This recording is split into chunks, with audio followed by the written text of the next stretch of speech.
been on campus. Which means I've been able to draw very, very near to the students, to the radical core of the students on campus. And this has been the greatest thing in my life for the last 9 years. Well, now it's gone. It's never as bad as what has happened to other people. People are still under house arrest. People are still under house arrest in the townships. And I don't know whether it's possible to imagine what life under house arrest is like in the townships. People have got longer bans, much more restrictive bans. This ban is not so serious. I don't want to make that point. It's aggravating. It's annoying to me. It's not the end of the struggle, not the end of my contribution.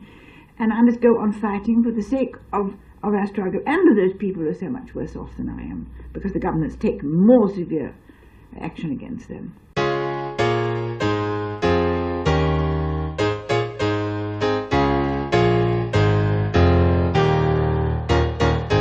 Ikamala makosi kazima libongwe, ikamala makosi kazima libongwe, malibongwe, malibongwe, malibongwe, malibongwe, libitso la mafuma hadi halibongwe, libitso la mafuma hadi halibongwe. Well, that was the late Helen Joseph, anti-apartheid activist, also known for her role as one of the key organizers of the 1956 Women's March against past laws.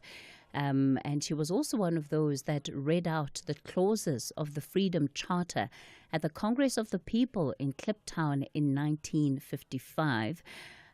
During her lifetime, she was arrested for high treason and also banned, as she passed away on the 25th of December in 1992. And did you know this? She's buried next to her comrade and friend, her best friend, I must add, Lillian Ngoyi, at the Avalon Cemetery in Soweto. You're listening to The Talking Point. It's 13 after 9 o'clock. A big welcome to all of you that have tuned in to the show. My name is Cathy Mohlahlana, and I'll be with you until midday. And we continue the voices of the freedom fighters and those that contributed to our struggle for liberation. It is still April. We are still very much in Freedom Month, although we haven't come quite yet to Freedom Day, the actual public holiday that's coming up this weekend. I trust that you've had a good and a restful Easter weekend. And for those of you that are at work, I hope that you are up for it, energized and ready for what the short week holds in store. So coming up on the show today, we're going to continue with the Tuesday as always, even though it is sort of a Monday for this week, but we'll continue with our usual programming for Tuesdays. We'll be doing personal finance. This is in the second hour of the show, and this morning we'll be talking about growing your money through market cycles. Sandy will be joining us for that particular conversation. And then what you can expect in the final hour of the show, we're going to turn our attention to the health sector, and in particular organizations that are now calling on government to make funding, particularly emergency funding, available for those groups that have been affected by the cutting of aid from the U.S. We know that has had really significant implications for many organizations in South Africa, not only those that work at a grassroots community level, but those that are involved in research around HIV/AIDS, etc. And so we know that within at least the suggested funding framework or fiscal framework, there wasn't that much of a significant allocation towards these organizations. And now there's a concern about what the impact of having these companies or having these NPOs shutting down, what that is likely to do overall to the country's fight against HIV/AIDS. So we'll take a look at that particular story in the final hour of the show. There's been a lot happening over the past weekend, not least of which I think was news that unfolded yesterday. It was quite, at least to me, it was shocking to see the passing of Pope Francis just a day after he was at Vatican Square greeting people, walking through, and, just being celebrated for making a public appearance after a very long time, having taken ill. So that was on Sunday. And then to wake up to news on Monday that he had passed on, it really was quite something. The first Latin American leader of the Roman Catholic Church passing away at 88. And a lot has been said about the man, but what has particularly stood out was how he was brave enough to confront and have conversations that even world leaders today shy away from. He was not one that believed necessarily in neutrality, especially in a world where we see such great injustice. And that's part of the legacy that he leaves behind. Let me take you back to the speech that he made before the U.S. Congress. Our world is increasingly a place of violent conflict, hatred, and brutal atrocities, committed even in the name of God and of religion. We know that no religion is immune from forms of individual delusion or ideological extremism. There is another temptation which we must especially guard against. The simplistic reductionism which sees only good or evil, or, if you will, the righteous and sinners. The contemporary world, with its open wounds, which affect so many of our brothers and sisters, demands that we confront every form of polarization, which would divide it into these two camps. And that really became the essence of what he stood for and represented as the Pope during his time serving in that particular position. So certainly more and more of why he had made such a significant difference on the global stage will continue to be reflected on, unpacked over the next couple of days. Coming back home, today is an important day. Just this morning, the Western Cape High Court, that's where you'll find the DA positioned. I was watching part of the live stream that they had earlier, and this is really with the fight against the VAT increase, bringing before the court that urgent interdict against the increase. And they're arguing, of course, that the process was flawed in Parliament, and that these tax laws were effectively imposed before Parliament could ratify them, and that encroaches on the separation of powers and what it is that the Minister of Finance is or isn't allowed to do. However, last week Friday, when the Finance Minister submitted his affidavit, I had a glimmer of hope that the VAT may not come into effect. I'm confessing. These are my confessions. I had a glimmer of hope that somewhere, somehow, there was still going to be a rabbit pulled out of a hat. But I can say definitively this morning that that glimmer of hope is gone. I believe, ladies and gentlemen, that we are going to have a VAT increase on the 1st of May, and that it will probably be here to stay. Because when I read through the minister's affidavit, it was clear to me that there was nowhere where there was any kind of indication that the Treasury had been looking at any other option that does not involve a VAT increase. And listen to what he says. He says, if the rate increase is stopped now, the revenue will be lost and the state will be left without funds needed to meet already budgeted spending commitments, number one. He then also says if the government is denied the ability to raise additional revenue through VAT, the government and the public will suffer immense and unnecessary prejudice, i.e., this is what needs to happen for government to continue functioning. What then becomes of this spectacle that we have seen over the last 3 months? Because it's clear in this affidavit that VAT is here and it's here to stay. It's the open line. I'm taking your calls, 086 000 2032. In just 10 years, over 850 million winners have shared more than 31 billion rand with the National Lottery. That's not a dream, that's real money, won by real people, right here in Mzansi. So the question is, why not you? The next winner could come from your hometown.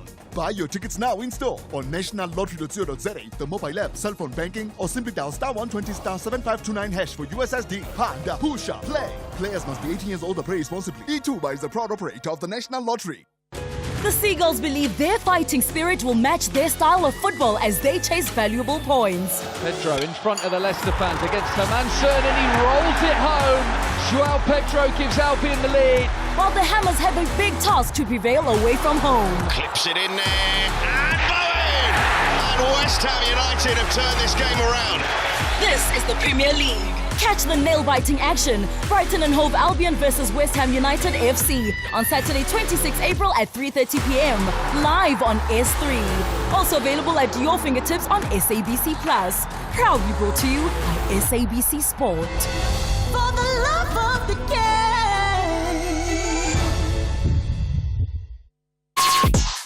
Call us on 086 000 2032.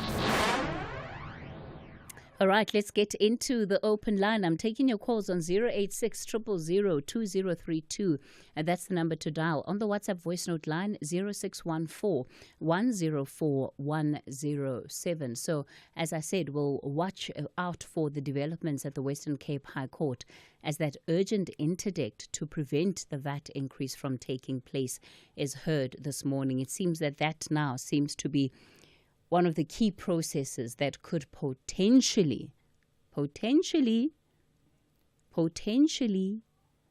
stop an increase if that interdict is granted. But even then, there could well be a lot of other complicating factors. So, I just want to know what happens now, because it has been an issue that political parties have been politicking around. And, of course, that is going to continue. But in the end, none of those efforts have prevented what I think many South Africans would have wanted to see. Richard, you're calling us from Durban. Good morning. Cathy, yes. I'd like to comment about the effects of the tariffs on the topic you just touched on the aid organizations and the NGOs, as well as the Pope. Yeah. The first one is that the president, I'm continuously not convinced that the president is actually running the country in real time. This is one of the examples that we seem to be reactionary. In as much as we might be sending a convoy to the U.S. to try and mitigate and try and plead, cap in hand, the president should at least have done something, or at least made some pronouncements on how we're looking at mitigating the effect of this, because it's very critical in HIV assistance and so on and so on. I might credit the president on the clever move of not appointing an ambassador, instead an envoy, because it gives him maneuvering tactics there. I may credit him there. But in terms of him running the country, really, I know he runs the ANC. We see it. He goes to meetings. He's proactive. But when it comes to country matters, very, very reactive. Do you think that the lack of pronouncements is an indication that nothing is happening behind the scenes, or that there's nothing yet that is ready to be announced? Because that is my obviously, view. also, if you're going to say something, it must be something of value, something that Absolutely. adds. There must be substance. Yes, yes. Yeah, something you can't walk back. That's my feeling. It's almost like we're on autopilot. So you buy a business that's a going concern, you let it run, and then when something happens, then the cracks start to show that this business is actually being run on autopilot. Yeah. That's the president's side. I'm really concerned, really concerned. Even on the vet matters, he's quiet. It's almost like he delegates, or it's almost like the cart is leading the horse. The ministers are the ones that are in charge, and he's not leading from the front. Okay. That's how I see it. On the Pope matter, it's. In my mind, I'm sitting here thinking for the past couple of weeks, the whole concept of religion. There's been a lot of prayers for the Pope. He's been very ill in hospital and so on, and then he recovers. The PR that has been there by the Vatican, even when the old man is really sick, they put him up as not as bad as he is. Mm-hmm. After all, this is a man, a pontiff that is being referred to as the Holy Father. Now, if we, the commoners, we have to pray for him. This whole concept of religion to me is just. After all, this man is supposed to go to God to be in heaven, the one that all of us, if we're to believe what we have been told, aim for. But we're working hard. We've been defying God to pray for him not to die. If God wants, yeah. Okay, all right, Rich. Yeah, look, I think that's a good that's a good note for us to leave it on with you this morning. Thank you. Yeah, I don't know if the request for prayers is necessarily a request that says he must not die so that he doesn't go to heaven. At the end of the day, we are all human beings and we're having a human experience, and that means that we feel, we are affected, we are shaped by our experiences. And so whether one is religious or not, if you have somebody that you love, that you care about, who's ill, it affects you in a particular way.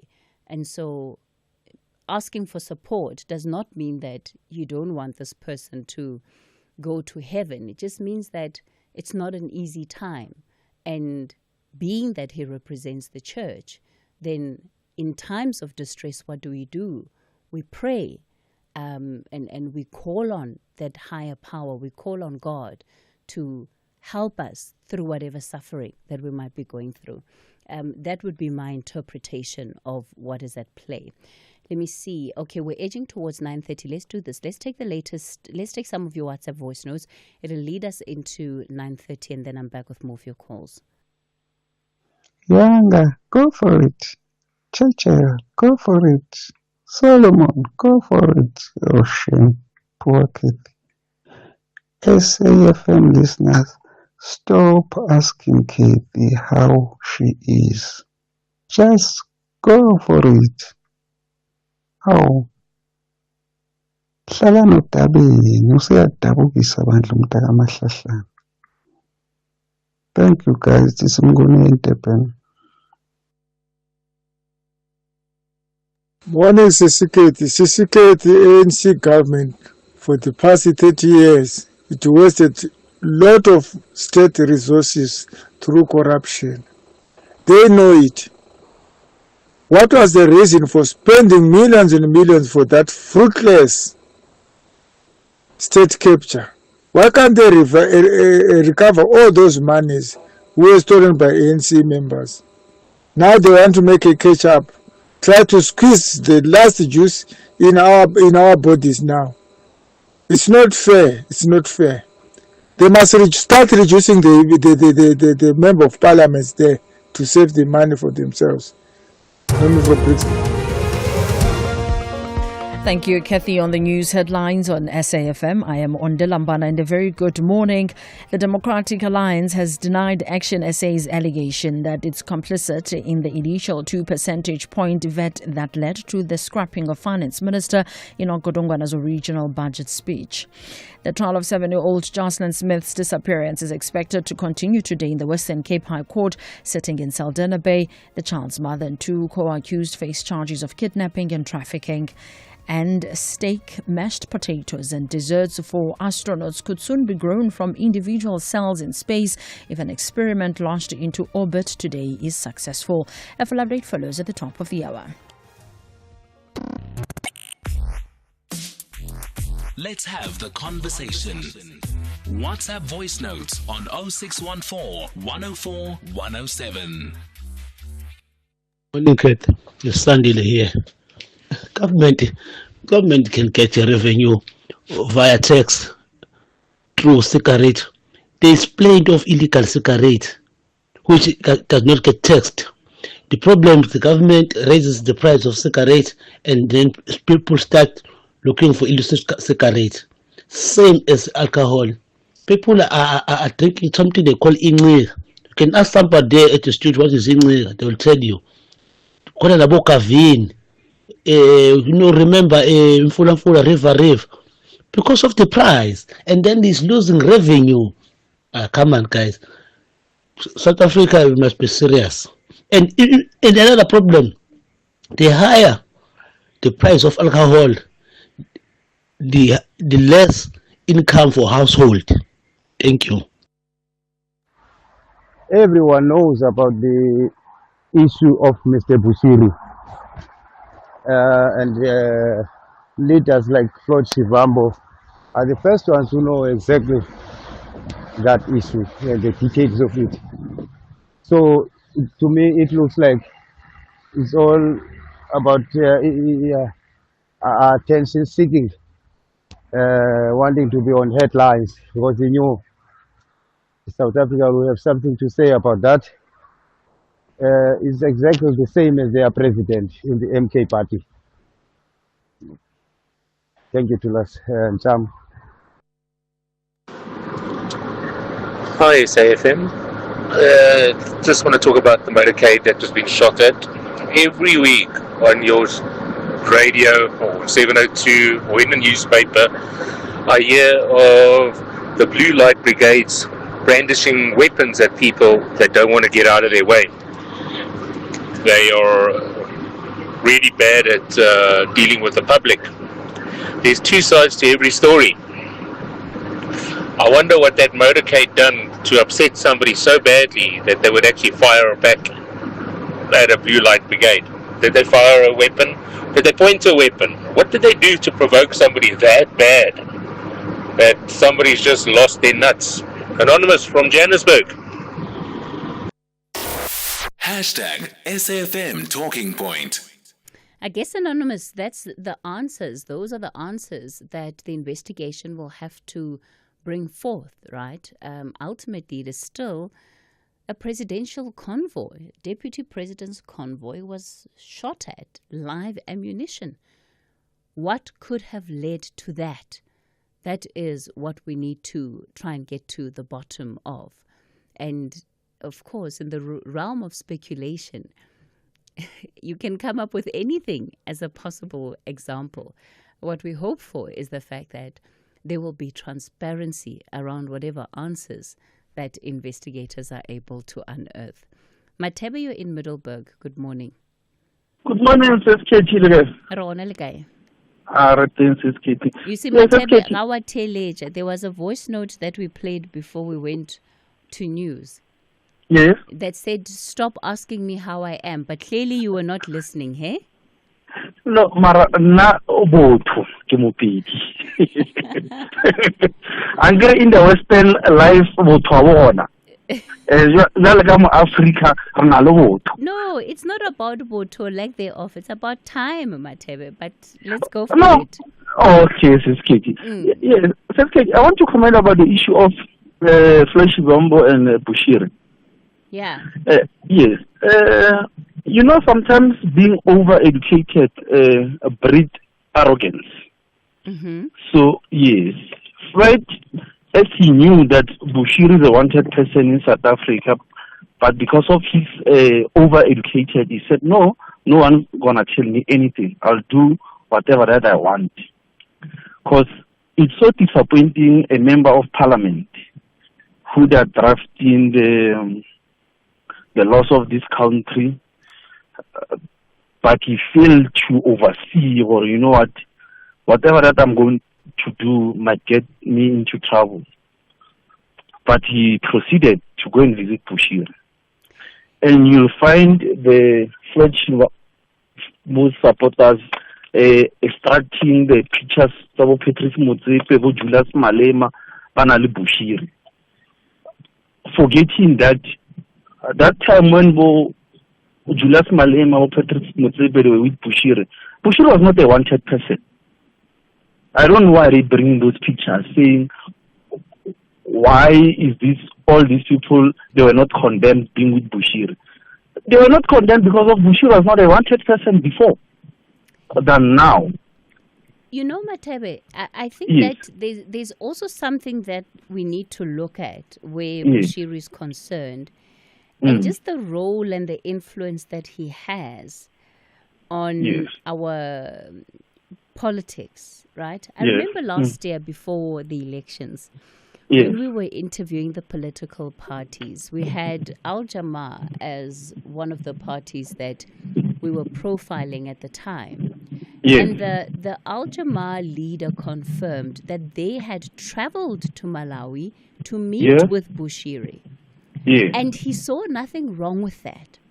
And his explanation was that he has a big following in this country, and therefore he's somebody that needs to be engaged. Now, that's something that I never understood. And when I saw, Floyd Shivambu going there over the weekend, I thought, perhaps there's something that we don't know. And I wonder if there are other politicians who regularly visit or have conversations with Bushiri, but maybe those are not public. Maybe the difference here is that Floyd was just able to own up to what he's doing behind the scenes anyway. Yes. Oh, okay. So, it might be one reason. You remember Bushiri, he was charged also with these money laundering offenses. Yes. Yes. So, VBS and some of these political fundings, somehow, if they can disclose their funders, one of these political parties, Bushiri's name will appear, or Bushiri's business.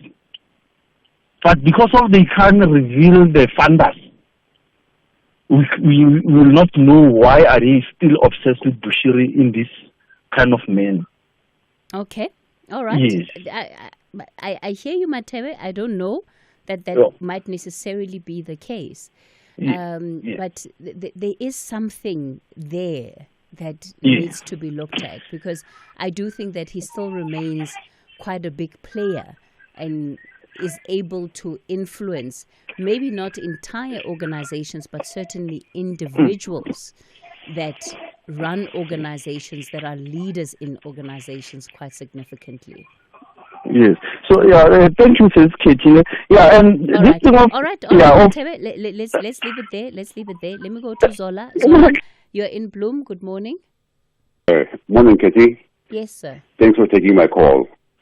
Katie, the first thing that I want to talk about is about the pension fund for domestic workers, which was on Tula's show this morning by one of the General Secretary of the unions.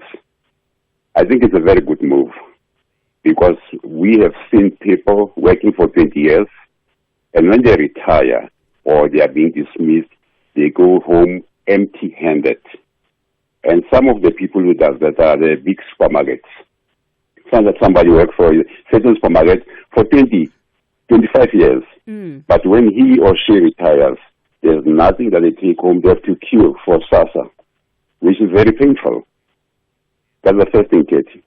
So I would encourage unions, including COSATU and SAFTU, to work on this, to pressurize the government to make sure that there is certain legislation in the BCEA that will make it compulsory for employers to ensure that employees must have a provident fund or pension fund, so that the line of a SASSA queue can be shortened.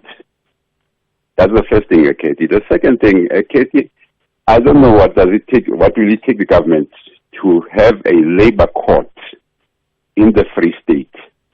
People are struggling, Katie, when they have to appoint attorneys or take matters of CCMA or bargaining councils on review. Lawyers have to go to the Johannesburg Labor Court or the PE Labor Court or the Cape Town or the Durban Labor Court, which is so costly for individuals, whereby at the end of the day, the Braamfontein Labor Court has a huge backlog. Matters which were referred to the Labor Court in 2020, you find that some of them have not been resolved even today. People are frustrated, they end up giving up. So I would appreciate it if one day you can get someone from the Department of Justice to explain the criteria being used to establish a labor court in a province. Okay. We are not far from the Northern Cape, whereby if there's one in the Free State, the Northern Cape can also use the very same labor court. Unlike going to Braamfontein, and there's a backlog, or Durban or Cape Town. Yeah. Please, Katie.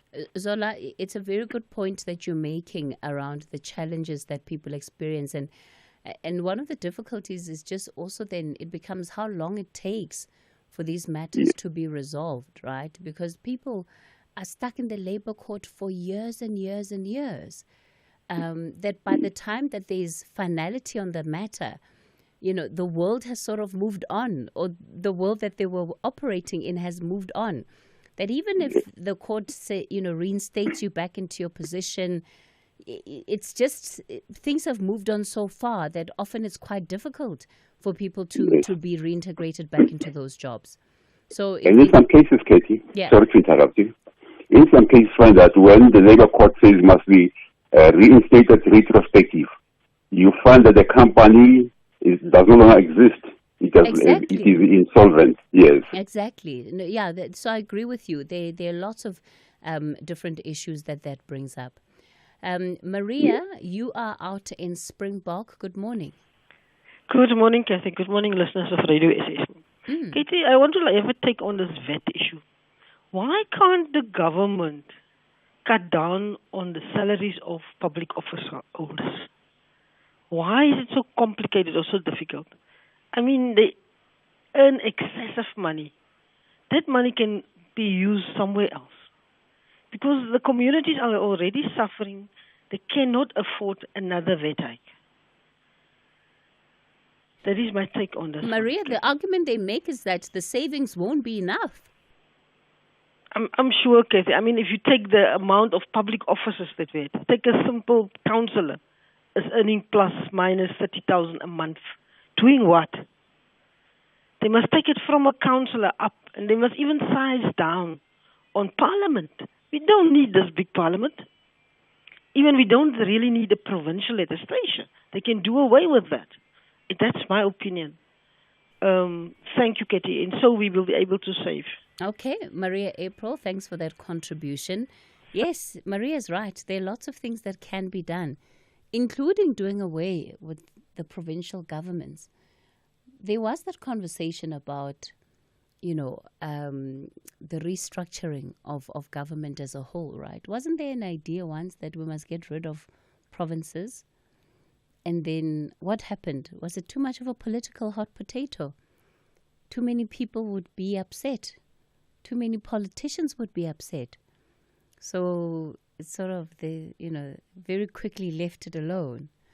But if you speak to those who study and who are experts on issues of local government, and again, just how things are broken down, do we need provincial governments?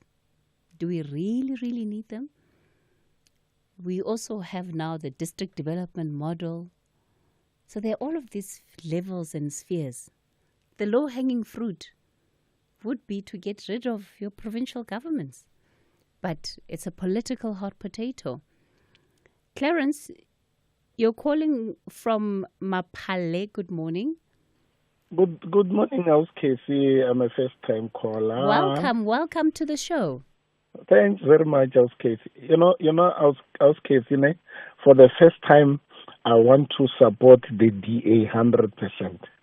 I just wish they come out with this case at the Western Cape.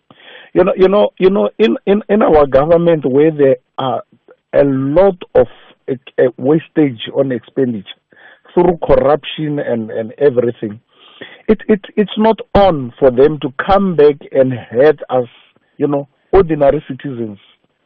If things were run properly in this country, we wouldn't have a problem. Every day media reports about corruption, wastage of monies and stuff. Why can't we recover those? Let's recover those. Because I'm telling you, there is nothing that is going to come out of these things. They are very issue airborne. Except just to as ordinary citizens. You get my point? Absolutely. Yeah, I mean, they don't know. You can't have a government that says we have ran out of ideas and the only idea is to go after ordinary people. It's not on. I'm supporting DA 100%. It's just that I don't have money. If I had money, I would apply to be a friend of court. And don't forget to put the EFF in there as well. They're also... Yeah, and the EFF, sorry. Remember, the political point scoring is in full drive, so everybody will want their recognition. Exactly. my humble apology to the CIC. I forgot it. But I support those guys out case. Thanks so much, and a great show. All right. Thank you so much, Clarence. Thanks for that call. Thank you. Let's take a quick break. I'm back with more of your calls on the other side of this. Rise and shine every weekday morning on Expresso. Now, whether it's a motivational Monday or even a Health Tuesday, this is the best way to start your day. Let our trending tech keep you ahead of the curve. Join us online and vote in our fashion poll. Elevate your cooking skills every Wednesday. It's the best and morning entertainment. So wake up with us. 6 to 9 a.m. on S3. Cheers.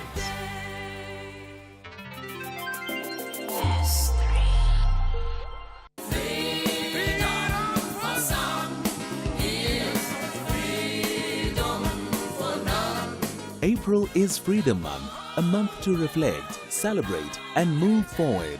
SAFM is bringing you powerful stories, insightful debates, and voices that shape our nation. Stay tuned to SAFM, where freedom, history, and the future meet. SAFM, leading the conversations that move us.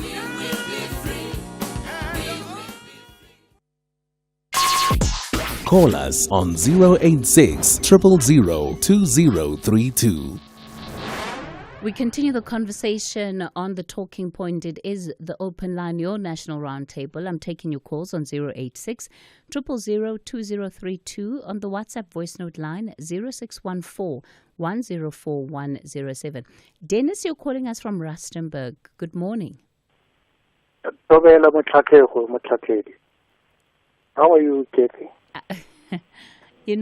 I think that voice note made things worse. It didn't make things better. It made things worse. Good, Dennis. What I say, Mutlatlego? Hello, Cathy. Yes, Mutlatlego is also my name. Okay, no, thank you. Cathy, I am very frustrated. Hi, I'm Dennis. blind. Oh, woman. What is that about? Cathy, it's about ESCOM. Okay.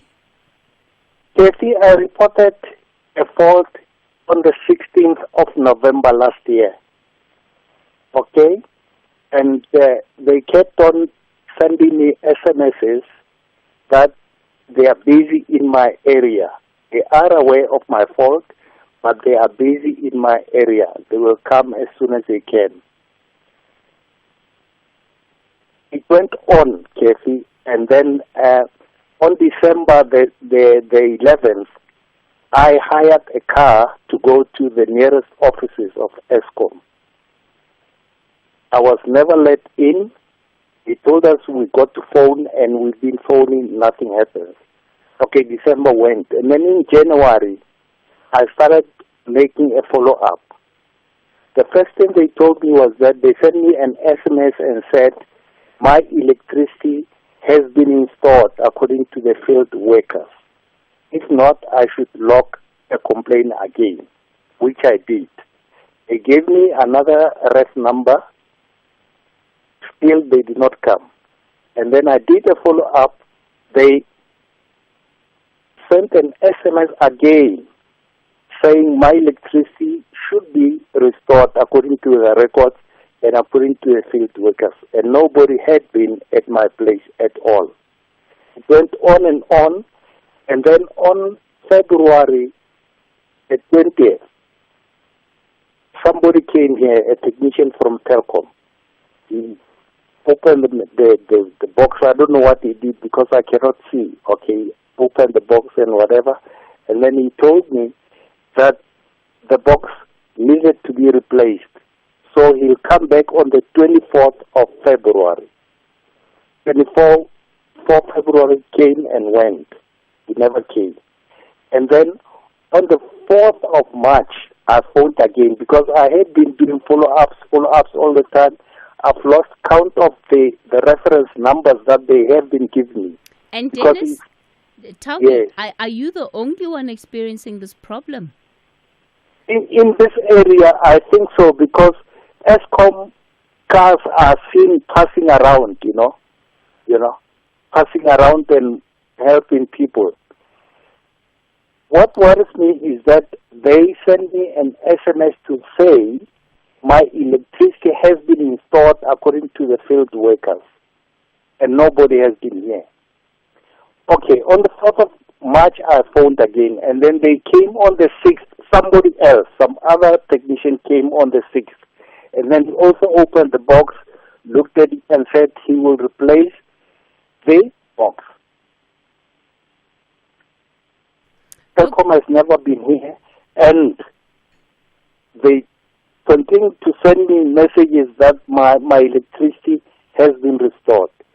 Now, what made matters worse is that the last SMS that they sent was that I should rate their services because they endeavor giving people good service. I should actually rate their service, and nobody has been here.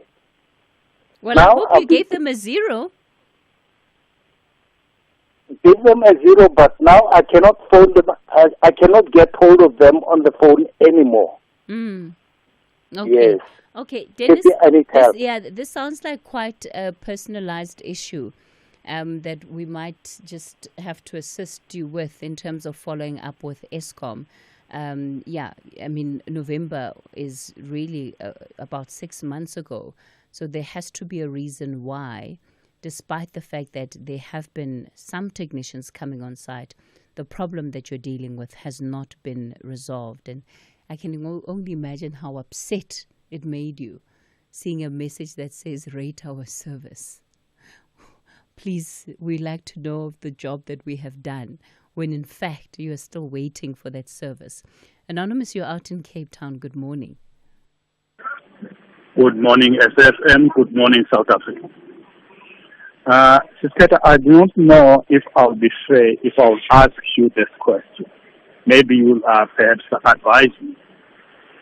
Which of the government ministerial portfolios are doing good in South Africa? Anonymous, I'm going to treat it as a rhetorical question. Yes. I'm so much concerned, Sis Cathy. Why am I asking that? It's based on, all the problems that we face as South Africans. And we constantly vote now and then. But, we are left at our very own detriment. My point, I would suggest that we, instead of phoning perpetually, talking perpetually, doing this and that, we need to be, social activism. That is what we need. The ministers, some of whom are sleeping in parliament. I don't know where we are. The country is in shambles. How more? How much? What should we do? Thank you, Sis Cathy. I'm saddened. I'm sad each and every time when I listen to mostly SFM and some radio stations. Almost everybody crying about the government. Our very own ministers are part and parcel of our own community. What are they doing? Thank you, Sis Cathy. All right, Anonymous, thanks for that call. And I can hear your frustration. And the reality is that the problems didn't start today. We've been in this trajectory of decline for some time. So even when we reflect on how some of the issues that we want to see attended to today are not being attended to, we must remember that these are problems that have been ongoing for some time. Charlie, you're in Koffiefontein. Good morning. Good morning, Cathy. Yeah, man. I want to raise 2 points now. The first one, which is of Leon Scriber issuing general work visas to foreigners so that foreigners can become gardeners in South Africa. We've got the highest employment rate in the world, yet our DA white minister sees it fit to dish out general work visas to foreigners so they can become gardeners here. These are not even critical skills. These are like general work, gardeners. So foreigners are now getting general work visas so that they can become gardeners in South Africa. It's there in black and white. And then the second point, Phil Craig, who is pushing for Cape independence. This guy is not even a citizen of this country, yet he has the gall to want to separate the Western Cape from South Africa. If we had any serious government, this guy would have been deported back to England.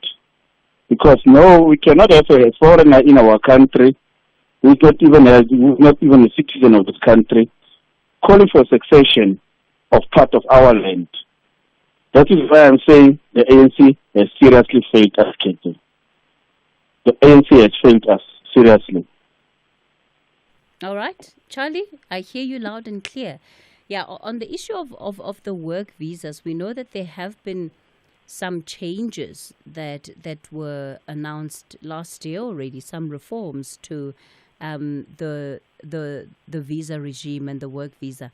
I don't know, though, that it applies to general work in the way that you have described it. Please, just investigate it and you'll find out that foreigners are getting a general work visa to become foreigners in South Africa. I beg you, just investigate it. And if you can, and you get Leon Scriber to come and answer on your show. Yeah. Or why is it that foreigners are getting visas to become gardeners in South Africa while we have got an unemployment problem in South Africa? Yeah, because that would be highly problematic. As These are positions that are supposed to either be of critical skills, critical skills. But if a South African can fill that position, then there's no need to be granting the visa. Yes, we've got a lot of unemployment people here who can be gardeners. Yeah, look, Charlie, that's one that we'll have to look into to find out what's happening there. I would greatly appreciate it. No problem, Charlie. Gee, thank you very much. The hour just seems to have flown by today. It's already 10 o'clock. Time for the latest news.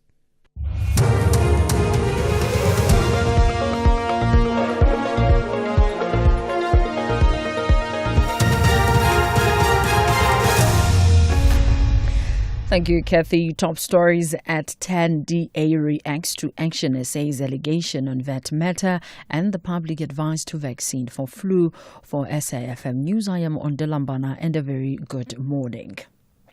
The Democratic Alliance has denied Action SA's allegation that it's complicit in the initial 2 percentage point vet that led to the scrapping of Finance Minister Enoch Godongwana's original budget speech. This comes as the DA gears up to challenge the impending May VAT increase in the Western Cape High Court today. The DA argues that the tax hike would intensify South Africa's cost of living crisis.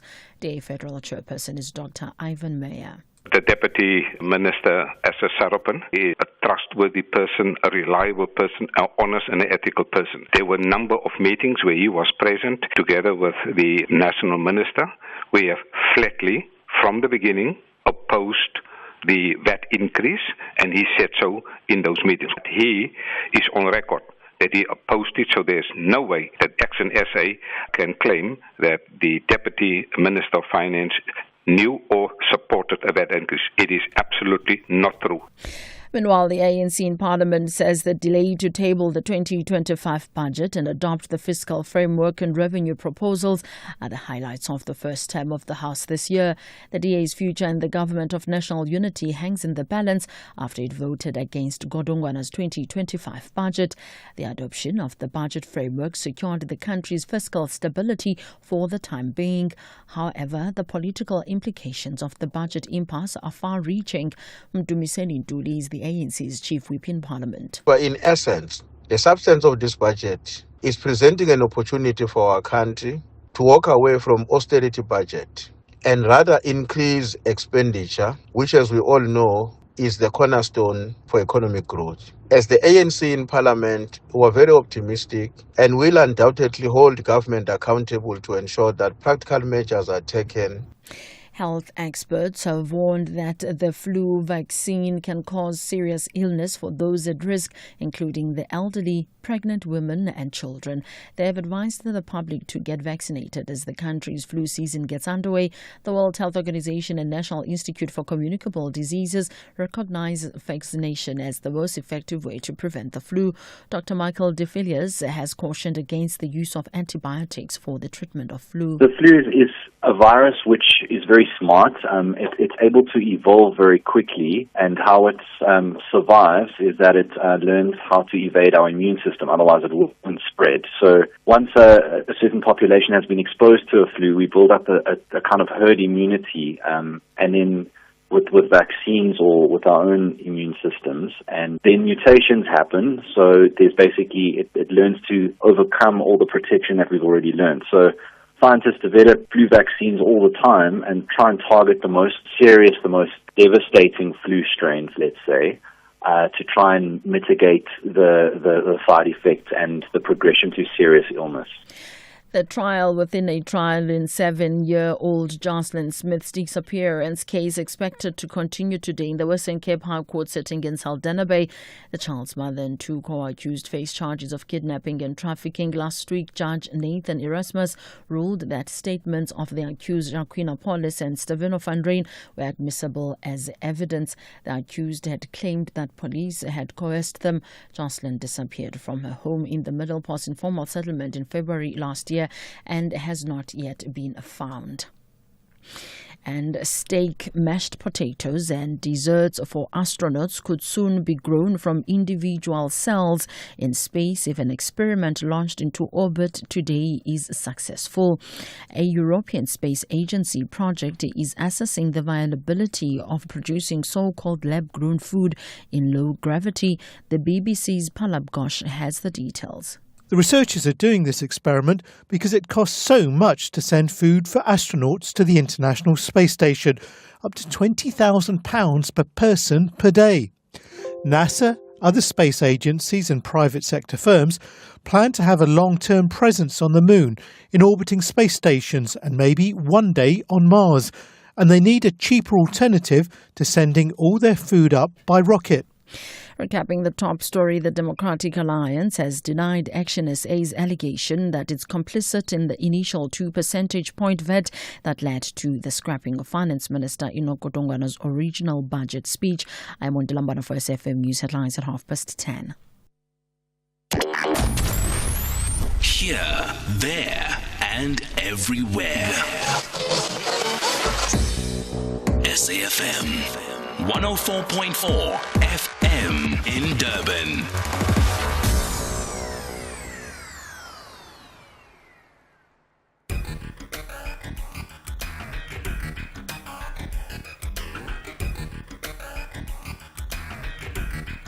The Talking Point with Cathy Mohlahlana. Weekdays, 9 a.m. till midday.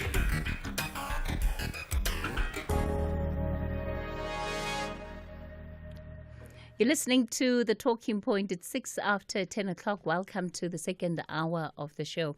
So coming up in this hour, they will be keeping a close eye on what is unfolding at the Western Cape High Court. This is where the arguments for the application for an urgent interdict against the implementation of the VAT is taking place. I see that the legal counsel for the various sides has already arrived in court this morning and proceedings are getting underway. So we'll stay close to some of those developments. At the same time, we'll continue with our Tuesday session, Talking Finance. Sandy in studio for Brian. Before we get into that, your voice notes from the open line. Let's have the conversation. WhatsApp voice notes on 0614 104 107. Good morning, Cathy. Good morning, Cathy. How are you, my sister? I was nice to see you in church in the Orlando Stadium. I was so happy to see you there. Coming to this issue of the Pope, it's a sad news, but I wish they elect a black Pope right now, so that you can see the Romans, they don't have any racism, because now I think it's a time just to have a black Pope for once. Thank you very much. Mpo from Soweto.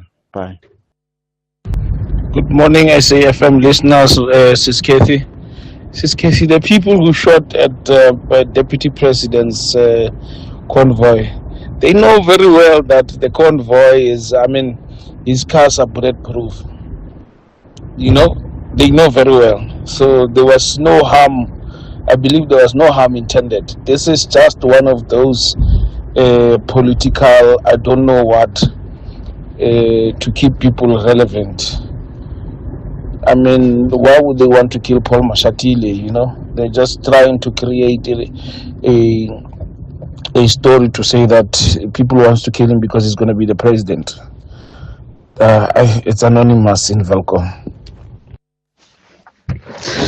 Good morning, Cathy. Cathy, that's a simple question, Cathy. Prophet Bushiri, we have a church in South Africa, if I'm not mistaken. Is that church closed or still open? If the government didn't close it, why? If it's still operating, why? Because it seems like Prophet Bushiri must be the enemy of all South Africans. Why? Thank you very much. Jose Keta. Morning, Cathy. Speaking to Manzini from Ikukuletu. The WhatsApp voice note you just played now, saying we must hlala indabeni, mustn't still greet. We were taught, our parents taught us to greet. To greet is important. So you cannot just hlala indabeni when he's speaking to you. We must greet. That's how we were told. Thank you. Good morning, Sis Katie. You are speaking with Solom Zefalin from Cape Town. I was saying the increase of a VAT by the ANC, and for them to be adamant that they want to increase the VAT, it shows that the ANC is no longer pro-poor, it is anti-poor, it is anti-blacks, and for that reason I'm going to pray for the ANC to perish, because all of them, they are diabolic. Talking finance, making sense of your finance. All right, thanks for those WhatsApp voice notes. And yes, Bushiri still has churches in South Africa. My understanding is that they live stream into those services every Sunday or whenever it is that they have agreed to have those sessions. And they're still many people that attend those services in this country. Sandy Wendy, good morning. Good morning, Cathy. Good morning to the listeners. I trust Good to be back. Trust you've had a good Easter weekend. Yes, lovely. And I take it yours was good with family. I hear you were at church. Nice to hear. Yes, it was a lovely weekend. We went out to Soweto on Sunday to Orlando Stadium. That's where the Grace Bible Church has its big sort of Easter, celebration Sunday service there. And it's always good to see so many people come out. Hundreds and hundreds of Sowetans were there to be part of the service. So it's good to always be part of it. Makes you feel connected and part of something bigger than just what you are. So today, Sandy, we're talking about how to grow our money through market cycles. I imagine that is a topic you thought very intentionally about, because we are having quite a few market cycles right now. We're going through the ups and downs of markets, aren't we? Well, that's it exactly. And actually the market cycles seem to be getting compressed of late. So we almost as you say, we almost seem to be going through entire market cycles in a very short period of time. So I just pulled up a bit of data, looking at, whether it's worth jumping in and out of markets, and because the natural reaction when you see bad news about the markets is you want to move everything out, you want to move to safety, and that's where we kind of have the idea that staying invested is more powerful through time. And it's time in the market, not market timing, that counts. So I looked at just a couple of ideas here. Is that if you miss a few of the best days in the market, your outcome as an investor changes entirely. And often, the best days in the market immediately follow or very closely follow the worst days in the market. So if you have pulled out your money during the worst days, during the bad news, you miss out on the best days. So what does that actually mean for you as an investor? So let's take an example. Let's say you invested 100 Rand in the SA equity market in shares in South Africa in January 1995 to December of 2023. If you remained fully invested during that time, you would have got roughly 3,300 Rand odd as a return on your 100 Rand invested.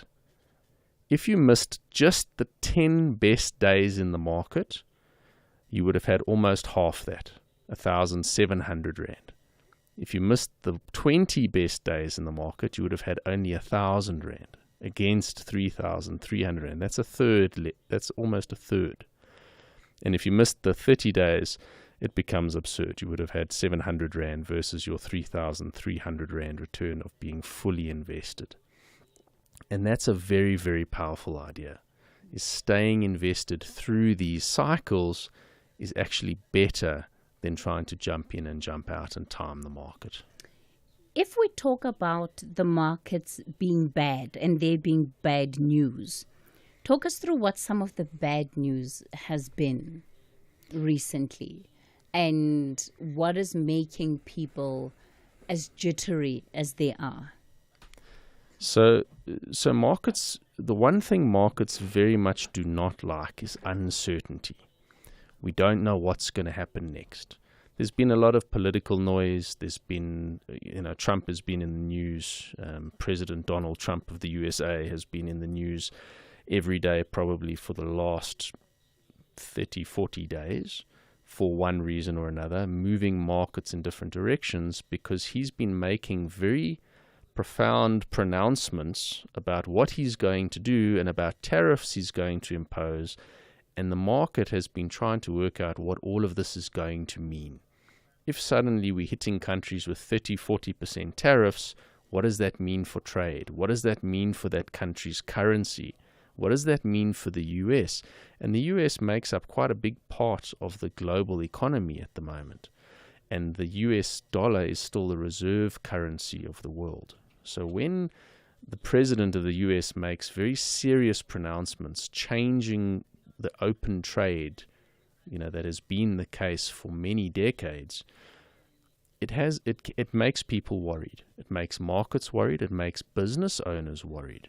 I mean, I was reading an article the other day about some of the prices being taken off the shelves in Walmart because they didn't know what it was going to cost due to the tariffs. These things make markets nervous. Markets like direction. Positive or negative, they like a direction. They know where they're going.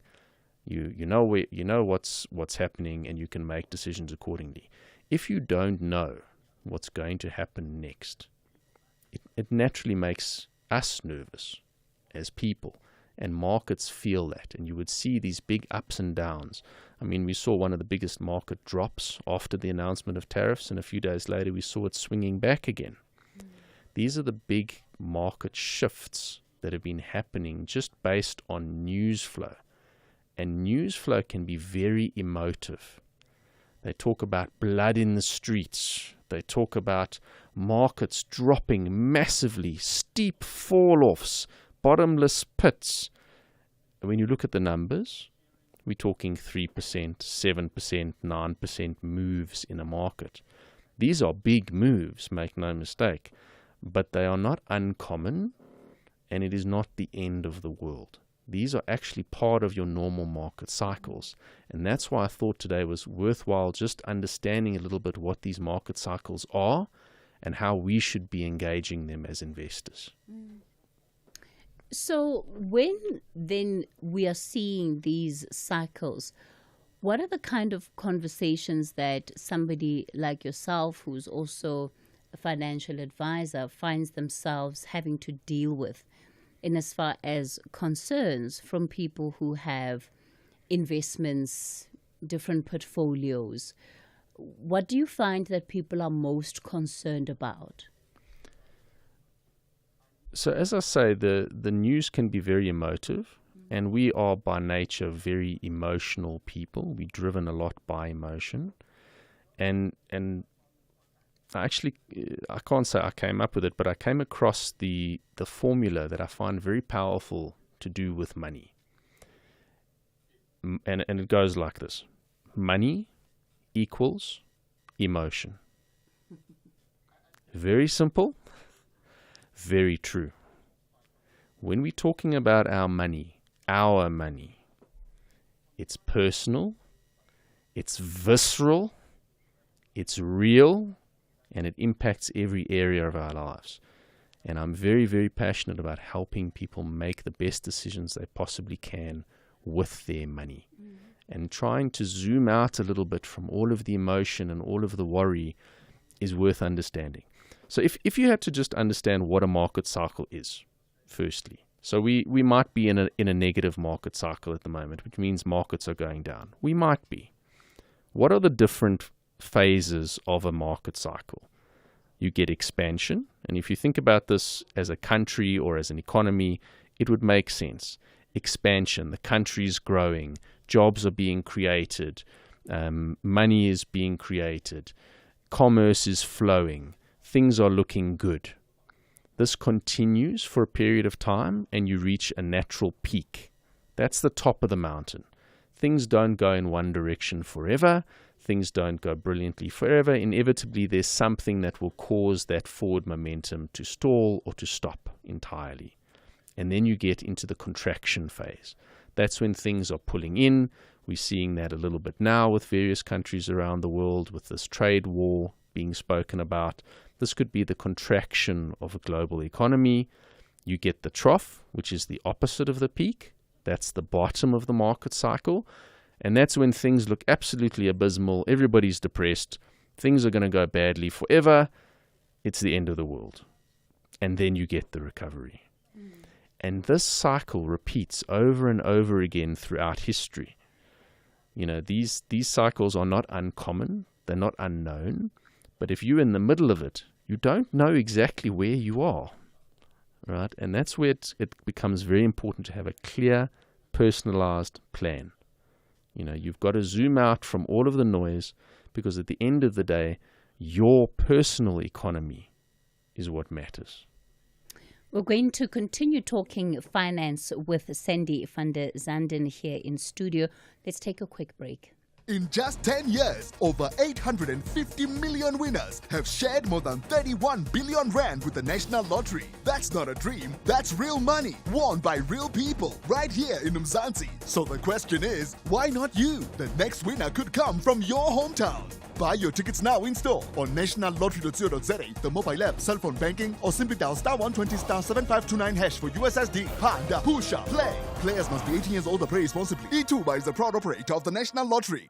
Rise and Shine are not willing to drop their heads as they chase victory to maintain a good top half position. But Matsatsansa Pitori are in a deep hunt for 3 points to escape from danger. Catch the exciting battle of Mzansi's football, Polokwane City FC versus Supersport United FC on Saturday 26 April at 2:30 p.m. Streaming live on SABC Plus and SABC One. Then at 3 p.m. on SABC radio stations. Proudly brought to you by SABC Sport.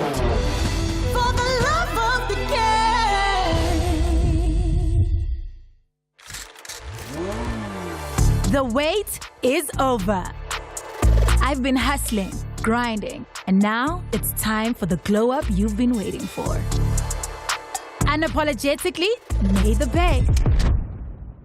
From the grind to the glam. Anelezondo the glow up on Saturdays at 8 p.m. only on SABC One, Mzansi for sure.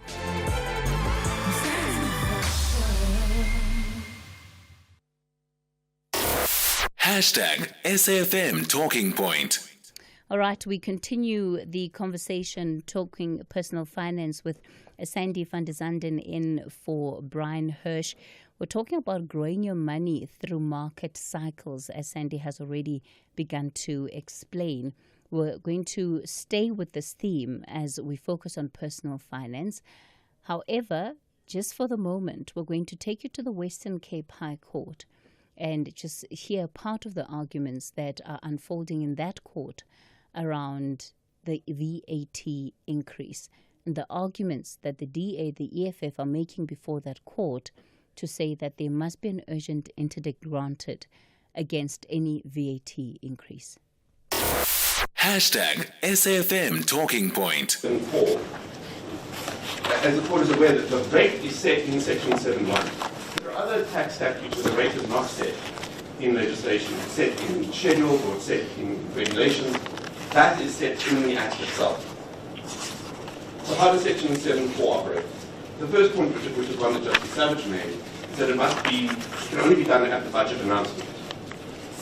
So that's the trigger for the minister's power. And the minister makes much of this and he says, oh, this shows what a public announcement it is. I must do it in Parliament, everybody will know about it. And that's true. But the other reality about it is that there will be no public process before the announcement. No participation, no draft put out for public comment. The minister announces it, and then it comes into effect on the day he says. It could be the next day. And so this is actually even worse in the sense of what happened in New Africa and Casino Association. In both of those cases, there was public participation about the regulations before they were enacted, and those regulations changed the tax rates and were then challenged. But at least there was a regulatory process, public participation. Here, everything happens behind closed doors in Treasury.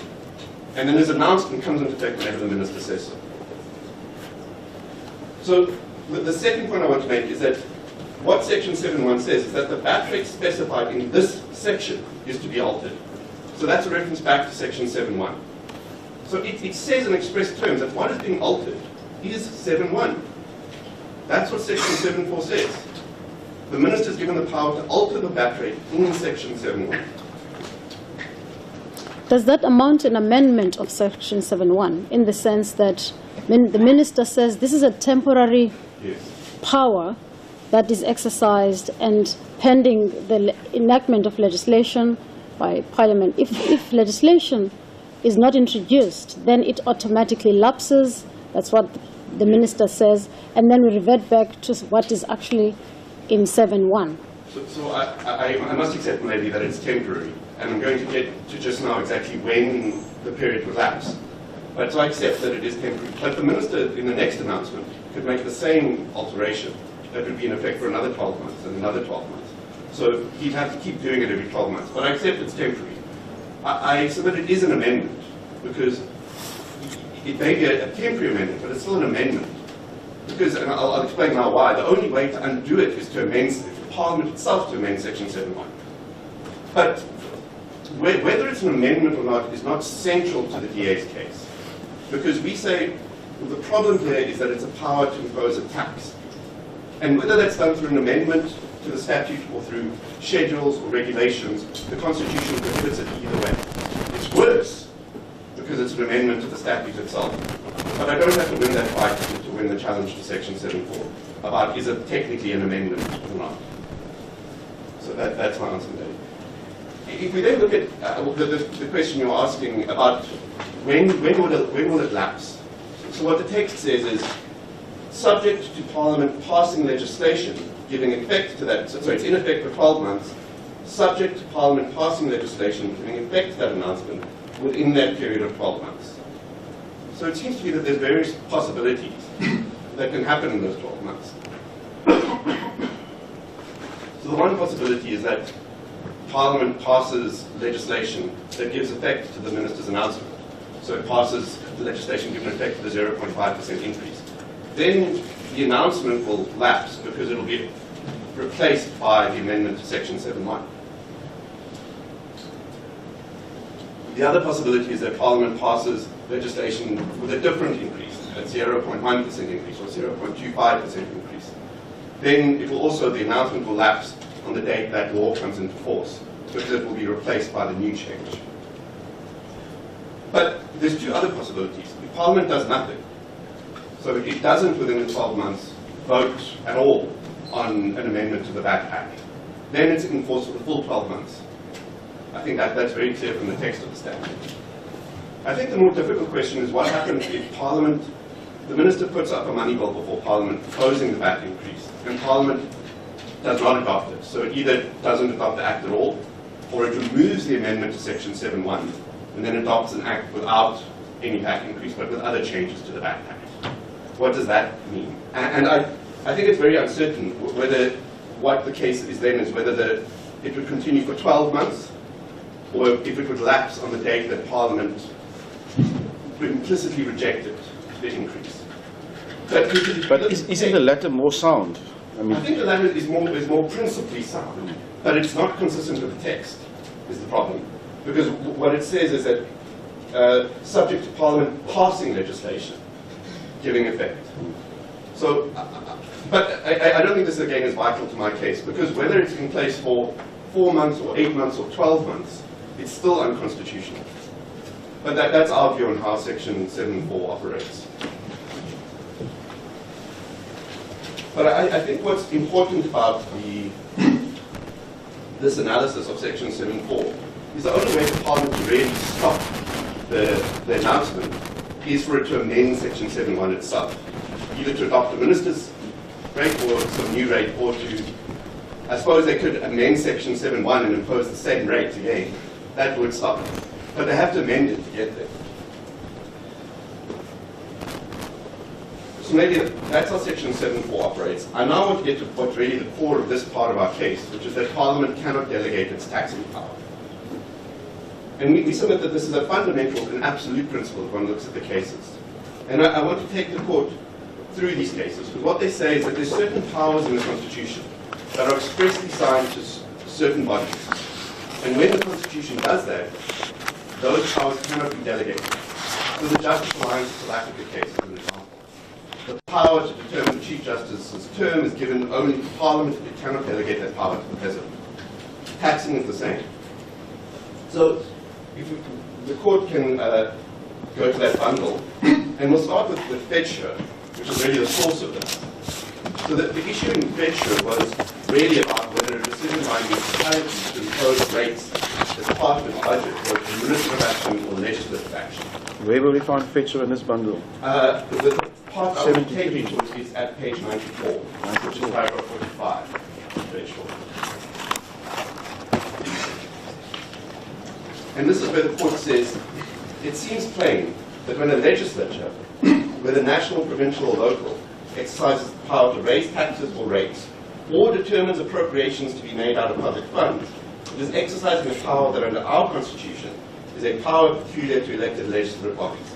It is a power that is exercised by democratically elected representatives.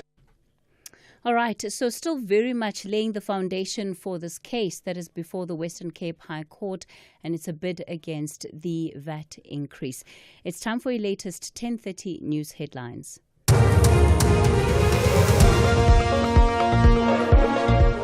Thank you, Cathy. On the news headlines, the Johannesburg Metropolitan Police Department has confirmed the arrest of a 32-year-old suspect in connection with the murder of community patrollers in an informal settlement in northern Pretoria. The Democratic Alliance has denied Action SA's allegation that it's complicit in the initial 2 percentage point VAT that led to the scrapping of Finance Minister Enoch Godongana's original budget speech. And the United Nations Security Council has heard that the spreading gang violence in Haiti is threatening to turn into total chaos. A full update follows at the top of the hour. Taking a look at your markets this morning, the rand is currently trading at 18 rand 61 to the dollar, 24 rand 87 to the pound, and 21 rand 40 to the euro. Markets in Asia were mixed at the closing bell. The JSE higher during mid-morning trade. Markets in Europe are currently trading lower. Gold is trading at $3,471, platinum $971 per ounce. The price of Brent crude oil is at $67.10 a barrel.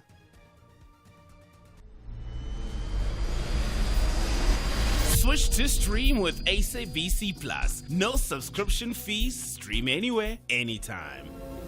Zero subscription fees. Download SABC Plus on Android or iOS and watch the Betway Premier Soccer League, the English Premier League, and the Bundesliga live. You can also catch up with Uzalo, Skim Sam, Generations on demand and listen to your favorite radio stations live. Ukhozi, Umhlobo Wenene, Radio 2000 and 5FM, all for free. Switch to stream with SABC Plus now. No subscription fees. Stream anywhere, anytime with SABC Plus. Talking finance, making sense of your finance. We continue talking finance with Brian Hirsch, but of course, Sandy is in for him today, Sandy van der Zanden, and he is Brian's colleague. And we've been talking about growing your money through market cycles. And you know, Sandy, one of the questions that I wanted to ask you earlier before we just brought a bit of what is unfolding in the Western Cape High Court is whether or not, as there's anxiety about the markets, right, and you know, the advice is that everybody just stay put, weather the storm. And I wanted to ask whether you find people are often trying to avoid losses or that they have already experienced losses at the point that they want to pull out. Because, of course, it's if I see that yesterday I had X amount, or my assets were valued at X amount, and today that has dropped significantly, the first instinct is to say, let me save what is left, or as much as is possible of what's left. Yes. So that's a very important idea. And to be clear, getting out of the market may be the right thing for you. But that goes back to your personalized plan. You need to be very clear on what it is you're trying to achieve, how much risk you're prepared to take on board, and how long you have to let that ship ride. Because if you're in the middle of a storm and you don't have a plan, you panic. And then you fall overboard and then you drown. Not a good plan. Right? Often it's best to stay on board the ship that you have through the storm. And that's where you're hearing the advice. And it's generally very good advice is to hold while things are very, very messy. While you're going through the storm is not generally a good time to be building a ship. You've got the ship, ride it through the storm.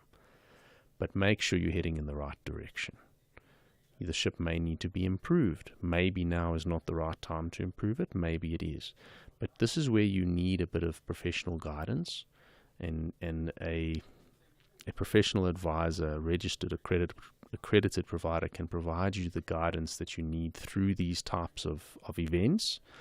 if you think about it, it's a bit like every professional athlete having a coach. You know, any athlete who wants to be the best in the world will have a coach to advise them, and they are brilliant in their specified fields. They acknowledge and they realize that they need external input to see the things that they don't and to help them in areas where they may not be so brilliant. And that's where a coach comes in, that's where a financial advisor comes in to help you through these types of periods. You know, while we were just on break, I was just showing you a bit of a graph of market emotion, and it's something actually worth understanding. Is we talked about market cycles, but going along with the market cycles, there's also emotional cycles. So if you're at the point where markets are now expanding, so the graph's going up, things are looking better. Now we go with the emotional cycle. Okay? So you start off with optimism. Things are looking like they're going to be all right. We're going to do well. Things are going to grow. I'm going to be okay. Now things start materializing. Now you get excited. Geez, these things are really going to be very good. Not just okay, they're going to be brilliant.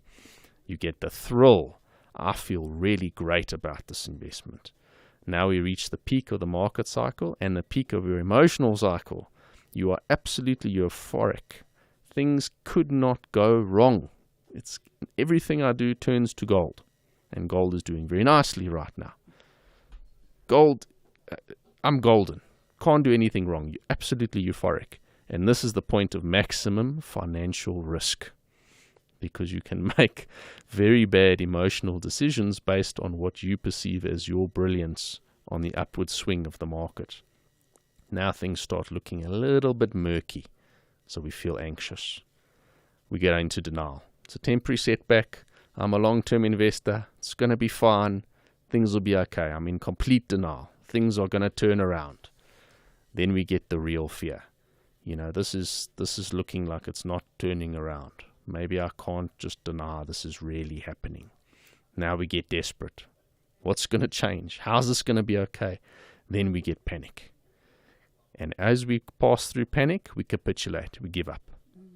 Maybe markets aren't for me. Maybe shares aren't for me. Maybe this investment was a bad idea. Now you're despondent. Things are terrible. They're never going to get better. It's horrible. I'm depressed. And ironically, this is the point of maximum financial opportunity, because then we start seeing the markets turn again, we start seeing economies turn again, and then we start seeing a little bit of hope. You know, hope dies last. We see a little bit of hope, starts coming through, a little bit of relief. Oh, you know what, it's not the end of the world. And then we're optimistic again, and the cycle starts anew. And it's really very difficult. It's easy to show on a graph and say, don't do this. But when it's your money, and money equals emotion, it's a wild ride. You also mention diversification when growing your money through market cycles. And that's often the debate as well. What should people be invested in? What shouldn't they be invested in? And it's always such a tough call to make. It is tough, and there's a broad principle that you can apply, which, you know, sounds quite trite, but it's very true, is don't put all your eggs in one basket. We've just been through Easter, so don't put all your Easter eggs in one basket. Don't put all your eggs in one basket. And what that means is don't take a one-way bet. That if you lose big and you lose everything. There are different types of investments you can have that behave differently through these market cycles. Broadly speaking, the traditional assets is cash. We all understand cash. Money in the bank, money market, cash in your pocket. Always the same value it is. If it's in the bank, you're getting a little bit of interest. Always goes up, never goes down, unless the bank closes. So cash has not zero risk, but it's very low risk. Next level up on the risk spectrum, you get bonds. And this is not like the bond on your house, where you have to pay the bank and eventually you own your house. This is where you lend money to an institution or a government, and they pay you a rate of interest in exchange. After that period, say 5-year term, they give you your money back, and during that period you've had a guaranteed rate of interest. Those are the bonds we're talking about here.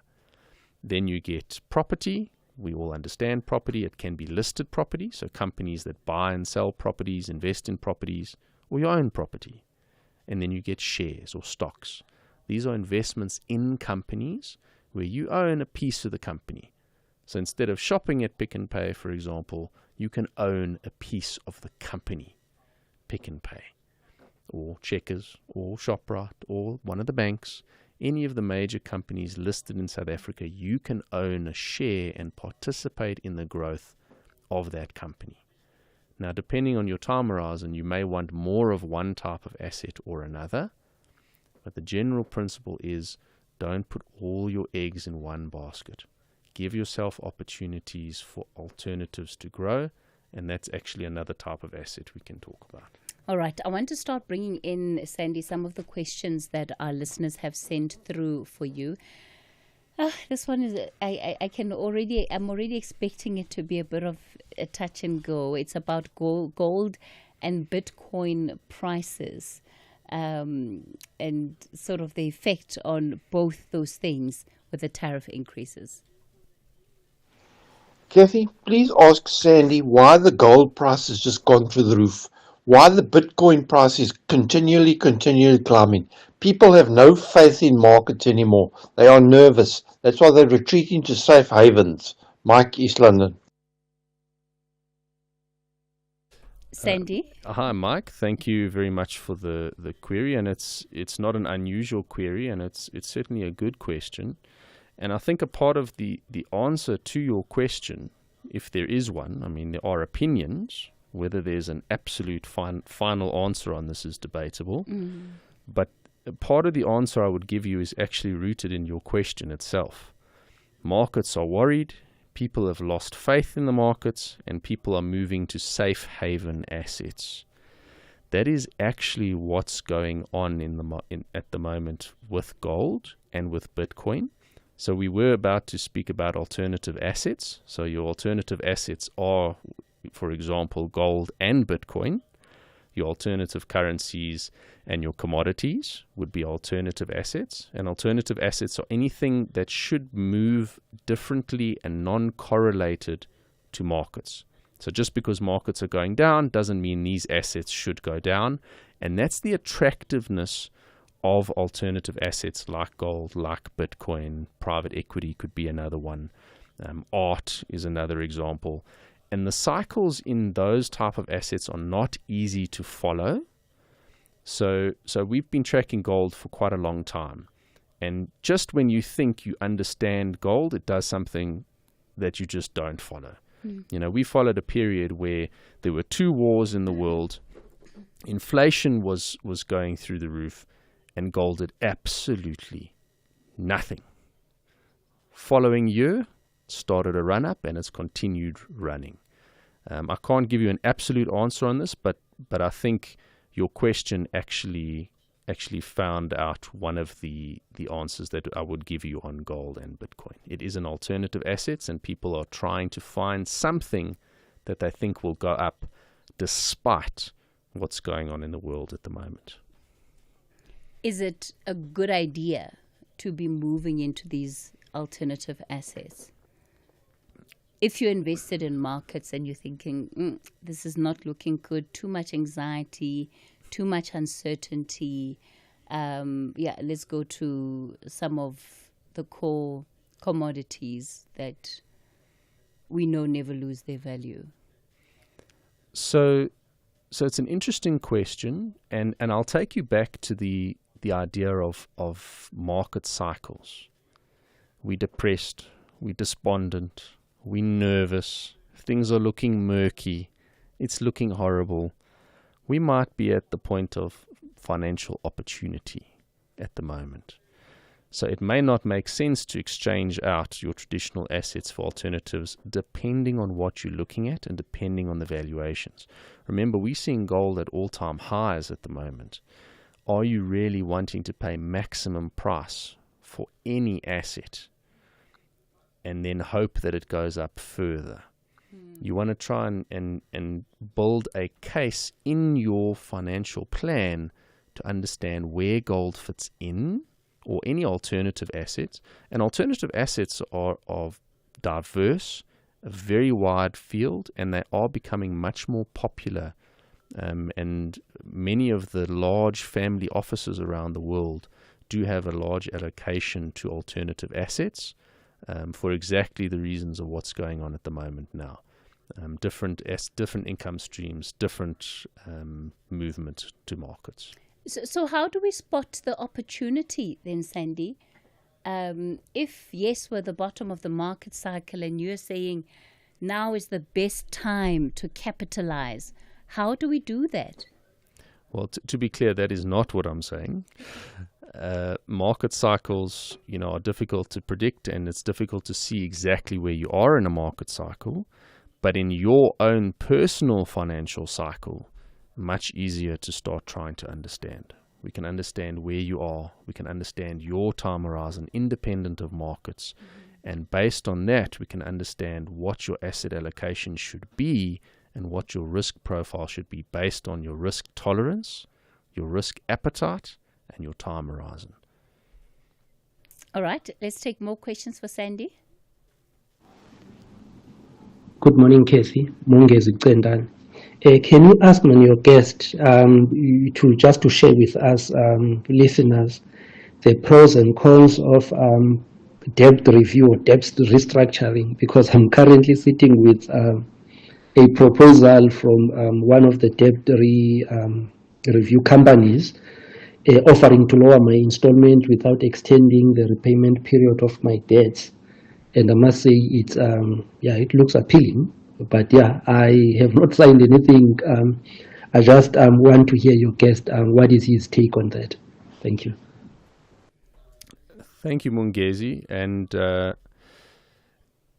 sorry to hear you are going through that process at the moment. I know it is quite a painful process, but I'm glad that at least you are addressing, the concerns there and trying to make things better for you. I haven't dealt extensively with debt review companies, and there has been mixed outcomes on actual debt review using somebody external to do the debt review for you. One thing I would suggest is making sure they are properly accredited, properly registered. You don't want to be dealing with, you want if you can, some references would be great to understand some people they have successfully helped. Because you have alternatives. You can go to the financial institutions you're dealing with already and look at what you're talking about is consolidation of debt. So that's taking all of your various different debts, putting it into one debt at a lower rate. It is attractive because you will be able to lower the rate, but you also need to understand that you now have one repayment that you cannot default on. Where you have multiple debts, you are sometimes able to move things around time-wise, where you have one debtor or one creditor who holds all the cards. You just need to be a bit careful because there's nowhere to go from there. That's almost last stop saloon. There's nowhere to go from there. But my first step would be just try and get some references from the company you're dealing with and make sure they are properly accredited and registered. All right. Thanks for that, Sandy. That's really good advice. All right. We're going to take a quick break. I'm back with more of your questions for Sandy. The number to dial, 086 000 2032. That's 086 000 2032. On the WhatsApp voice note line, 0614 104 107. Rise and Shine are not willing to drop their heads as they chase victory to maintain a good top half position. But Matsatsansa Pitori are in a deep hunt for 3 points to escape from danger. Catch the exciting battle of Mzansi's football, Polokwane City FC versus Supersport United FC on Saturday, 26 April at 2:30 p.m. Streaming live on SABC Plus and SABC One. Then at 3 p.m. on SABC radio stations. Proudly brought to you by SABC Sport.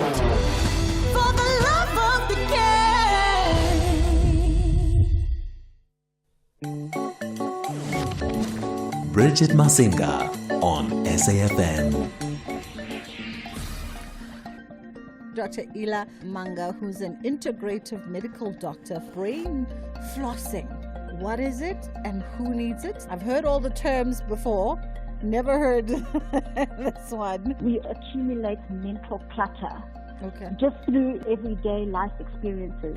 It all kind of accumulates in the nervous system. So brain flossing is essentially a daily practice that supports our mental hygiene and our wellness and allows us to tap into our capacity for attention, for listening, for coming up with creative solutions, for thinking more clearly, for feeling more calm and focused. The Full Circle with Bridget Masinga, Monday to Friday, 1 to 3 p.m. Talking finance, making sense of your finance. Well, we continue the conversation on the talking point. Sandy van der Zanden in studio with me. We're talking personal finance. Janusz, you're in Cape Town. You have a question for Sandy. Hi, good morning, Cathy. Good morning, Sandy. Yes, I've got a question. I like, Sandy, your statement about eggs and putting in a different place. But my question is, because I've got some saving in the bank for the 32 days, and I'm watching that savings nicely growing every month. But my worry is that someday this saving going to exceed a specific numbers, and I'm going to be taxed on that. Would you advise us or advise me perhaps to put in some sort of share my investment in the bank, in the different banks? So how does it work? Will the taxesmen go and have a look on the total amount of my savings, or even others, investment? Because I'm not against not paying the taxes as long as the taxes go in proper way. But you're saving, and suddenly if you don't know how much you're going to be paying the taxes, you're going to be hit by the taxman and say 18%. So should I go to the different bank and spread this money with the different, even if I lose, I get 7.2, it's FNB, even I get a 7%, the other one, but I'm not going to be paying 18% of the taxes. What is your suggestion?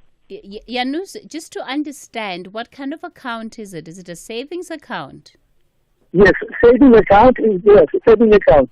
Okay. So for 32 days, I've got 7.2% of the, and it's also going up a little bit and now down. But what is your advice? Should I also spread this money? Because otherwise, this money will grow and grow and grow, and suddenly, if you don't know when the tax is going to hit us, and then you're going to take this money and suddenly, wow, you lost. Hi, Janusz. Thank you for the question. Just to understand something is that SARS will look at your savings across whichever banks you're invested with. So if your main concern is tax, you would not be saving tax by moving to different banks or holding your investments across multiple banks. There are a couple of things you can do from a tax efficiency point of view. And always remember, tax efficiency is secondary. What you want to do is have your money grow and grow and grow and grow, as you said. It is useful to be tax efficient as possible because tax is friction. So it's a cost to the growth. One thing you can look at, and you didn't mention, is you can look at your tax-free savings accounts. So you can invest up to 36,000 Rand a year in tax-free savings accounts.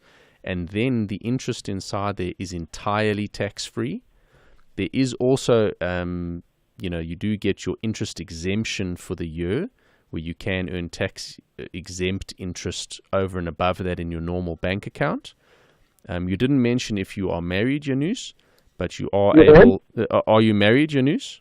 Yes, I am. Okay, so are you? How are you married? Are you married in community of property, out of community of property? In community, yes, in community. In community. Okay, so what will happen then, Janusz, is that SARS will look at the interest that you earn between the two of you, yourself and your wife, and divide it by 2 and attribute the interest to the two of you. So if you were married out of community of property, you could be holding some assets in your wife's name, and that would be in her tax rate as opposed to yours. But you can look at the tax-free, so one for each of you. So 36,000 a year for each of you can hold, and if you would like, you can do that for your children as well. So that might be able to break up some of that taxable interest burden for you. And depending on how much money you're holding there are other opportunities to look at, tax efficiency using different structures for you. But I hope that very broad. If you would like some more detail, or if that didn't answer your question in news, please pop me a message on our radio email line, or you can go to our website, bhca.co.za. Or you can pop us an email on info@bhca.co.za, and happy to help further. All right. Thanks, Thank you. Yanush. All the best. Thank you. JT says, good day. I want to invest into Satrix 40, as little as 500 Rand till I retire. I'm 44 years old now. Is this a great investment? Just adding up on my investments for better retirement. Hi, JT. So, excellent question.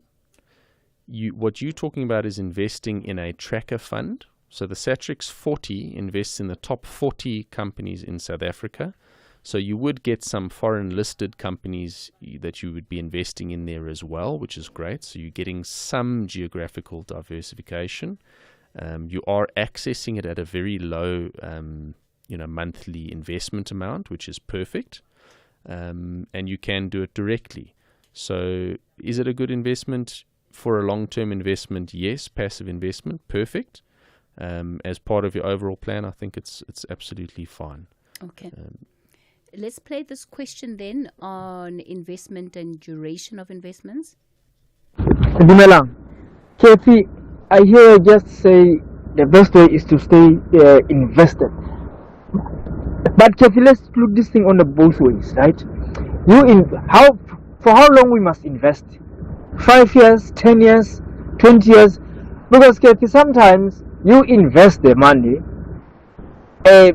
by the time you still investing the money, you die. On the other hand, you don't invest, you live long. And the thing is, Cathy, sometimes there's no need to invest whereby you are dying of hunger.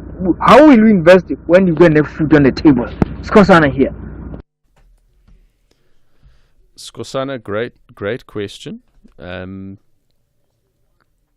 So you want to, as you say, it may not make sense for you to invest for the long term if you have short-term needs. So you talked about having food on the table. Investments is with money that's over and above what you need to live now. If you can cut the cloth a little bit more, fit a little bit closer, and put a little bit money aside, that's investing in your future for tomorrow.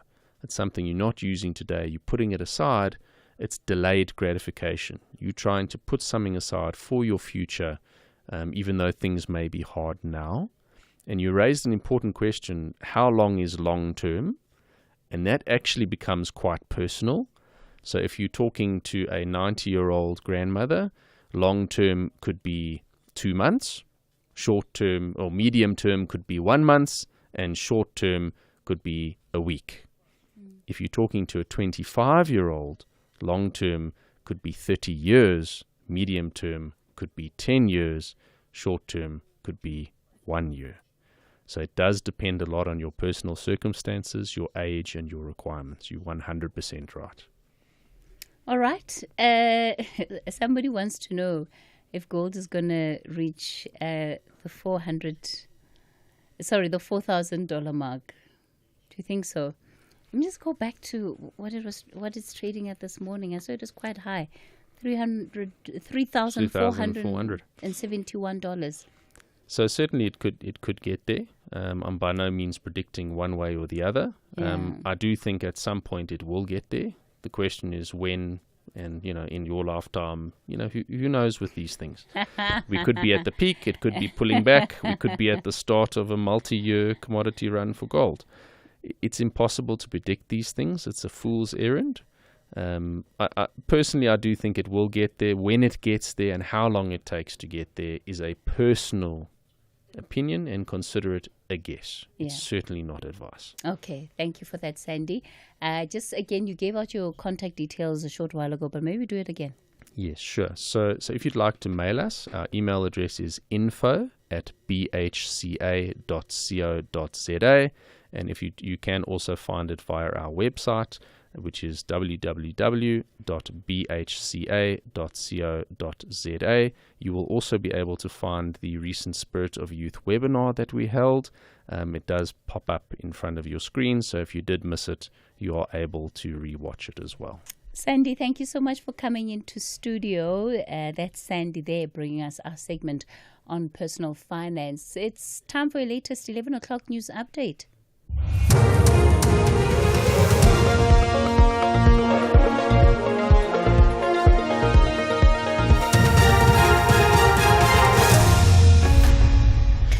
Thank you, Cathy. Top stories at 11. JMPD confirms the arrest of a suspect in community patroller's murder, and DA reacts to Action SA's allegation on that matter. For SAFM News, I am Onda Lambana, and a very good morning.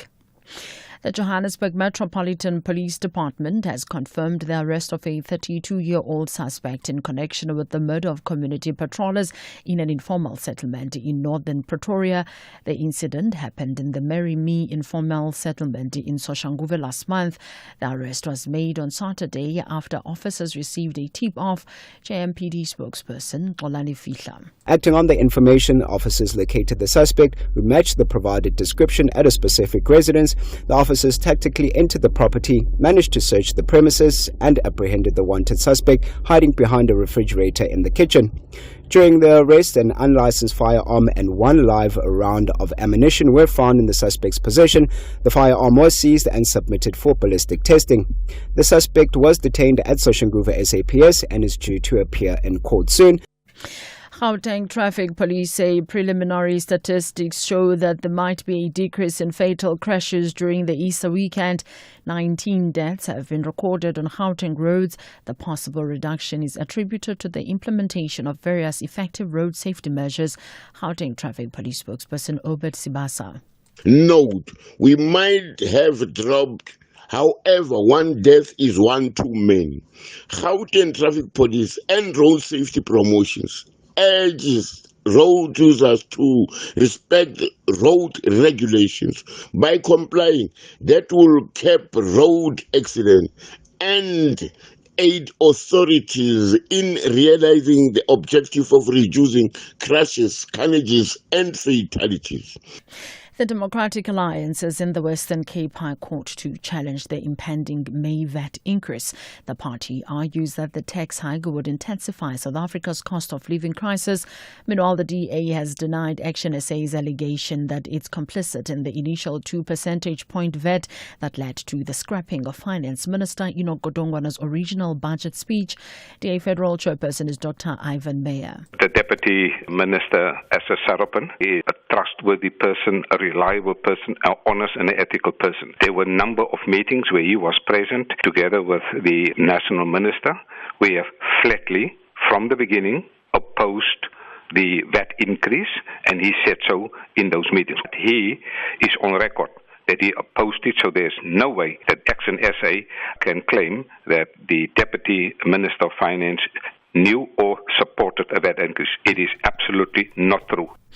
Two major employer organizations, Sakeliga and the National Employers Association of South Africa, have launched a joint legal challenge against the Employment Equity Amendment Act and newly published regulations. They argue that the legislation enforces unconstitutional racial hiring quotas and poses significant risks to business autonomy, economic productivity and social cohesion. Pet Leroux is Sakeliga CEO. The regulations prescribe maximum quotas for white men. Earlier draft regulations contained quotas for coloreds, Indians, blacks, white women, different sexes as well. Now, the latest regulations scrapped all of those and it made its target just white men. And it now says that white men should in the next 5 years be limited to as little as 4% of some employment categories, We do not accept this infringement on businesses' ability to appoint who they need to appoint. These are people who built their own businesses, and it's not acceptable for the government to interfere in this. The United Nations Security Council has heard that the spreading gang violence in Haiti is threatening to turn into total chaos. UN Special Representative to Haiti, Maria Isabel Salvador, has told the Council that more international aid is needed. Cholera outbreaks and gender-based violence, especially in displacement sites, are widespread. Insecurity has closed 39 health facilities and over 900 schools in Port-au-Prince. I urge Member States to support the 2025 Humanitarian Response Plan. The UN remains committed to helping deliver life-saving assistance, especially to women, girls and children, and to promoting social peace through government-led efforts. Recapping the top story, Johannesburg Metropolitan Police Department has confirmed the arrest of a 32-year-old suspect in connection with the murder of community patrollers in an informal settlement in northern Pretoria. I am Lambana for SFM News Headlines at 11:30 with Kulufelo Defu. Here, there, and everywhere. SAFM 104.6 FM in Kimberley.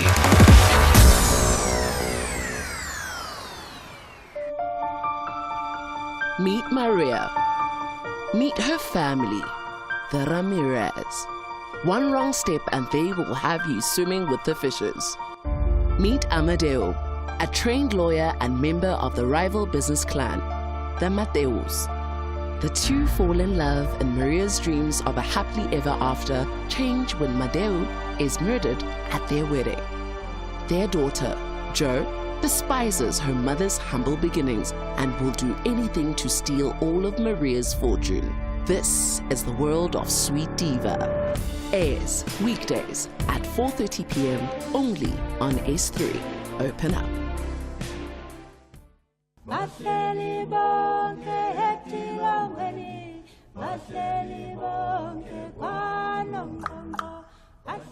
April is Freedom Month, a month to reflect, celebrate, and move forward. SAFM is bringing you powerful stories, insightful debates, and voices that shape our nation. Stay tuned to SAFM, where freedom, history, and the future meet. SAFM, leading the conversations that move us.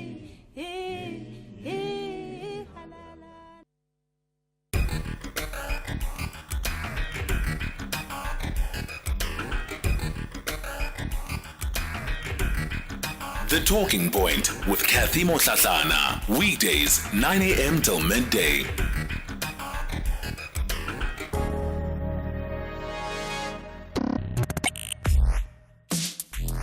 Let's have the conversation. WhatsApp voice notes on 0614 104 107. A good day, Society, and you lady, Katie, there, studio, DJ. Hey, we thank you, DA, to taking this things for VAT, Genesis tax to court. I think court will help us to abolish it, to ban it, because it was made at the time being during this revolution happened in South Africa by Winnie Mandela, where everything was bankrupt, no money. So time is freezing now. It must be abolished. Please, guys, thank you. I'll be glad if you're stopping it. Court, open your books, your section. It was not permanently what it was scheduled. I'll be glad if it abolished VAT. Help us, please, DA and Freedom Front Plus, because we guys, we blacks, we're busy with PPE, we're pumping inflation. Help us, guys. So, go on, so we 100 pounds now. Hello, this is Cathy. The DA have exhausted the stay in the gym. So now they are trying to fight a VAT increase as if they are representing South African. We are aware that DA, they are representing the minority. They are not representing, they are only representing the white interest. So we don't trust them. They're just pretending because they want to go to their constituencies on the local, on the national local election to go just and campaign. Thank you. It's Nati and Boxman.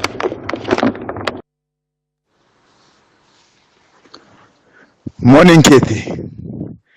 Cathy, look, Paul Mashatile must not askaretsa bana. Ra bona taba hae. He stages his own shooting and he wants us to no. Bu mafia bo ba hae bo se re tseba. He must just stop it. Tyro, global citizen. Wow, Kathy.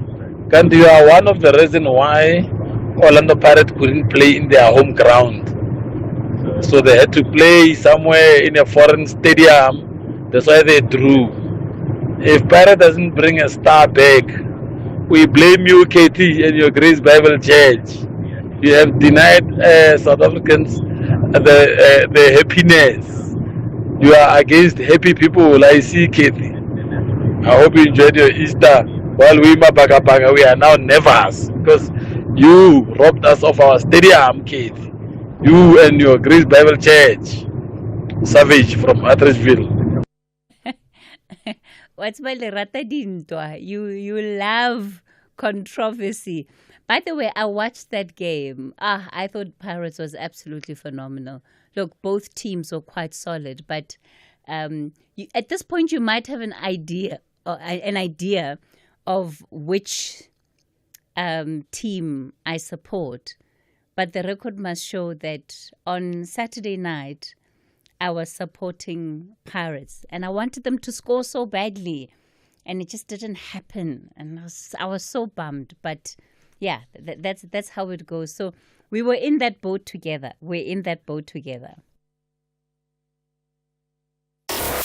Hashtag SAFM Talking Point. All right, let's get then into our final conversation of the day. We're looking at the civil society organizations that have been affected by the cut of foreign aid from the U.S. You'd remember that announcement coming through earlier on in the year. In South Africa, initiatives including PEPFAR that have contributed significantly in the fight against HIV/AIDS, TB, and other chronic diseases. At the time, the Minister of Health, Aaron Motsoaledi, said that he would be meeting with the National Treasury, and the aim would be to make available emergency funds to help the various areas that have been affected by this funding cut. The South African government, in order to plug the gap that has been opened, needs about 2.82 billion rand. Some of these provinces would include the likes of Limpopo, Mpumalanga, Western Cape, and the Free State. On the line, 24,264 jobs at least that have been affected by this particular, again, cut in funding. Well, organizations are now coming forward to say more needs to be done. Let me welcome onto the show Fatima Hassan, Director of the Health Justice Initiative. Fatima, always a pleasure. Good morning. Good morning, Cathy. Great to be on. Kanyisa Mapipa is the Head of Health Rights Program at Section 27. Kanyisa, good morning. Good morning, and thank you for having us. And Megan Lessing is Advocacy and Comms Coordinator at SWET. Megan, good morning. Good morning. Hi, everybody.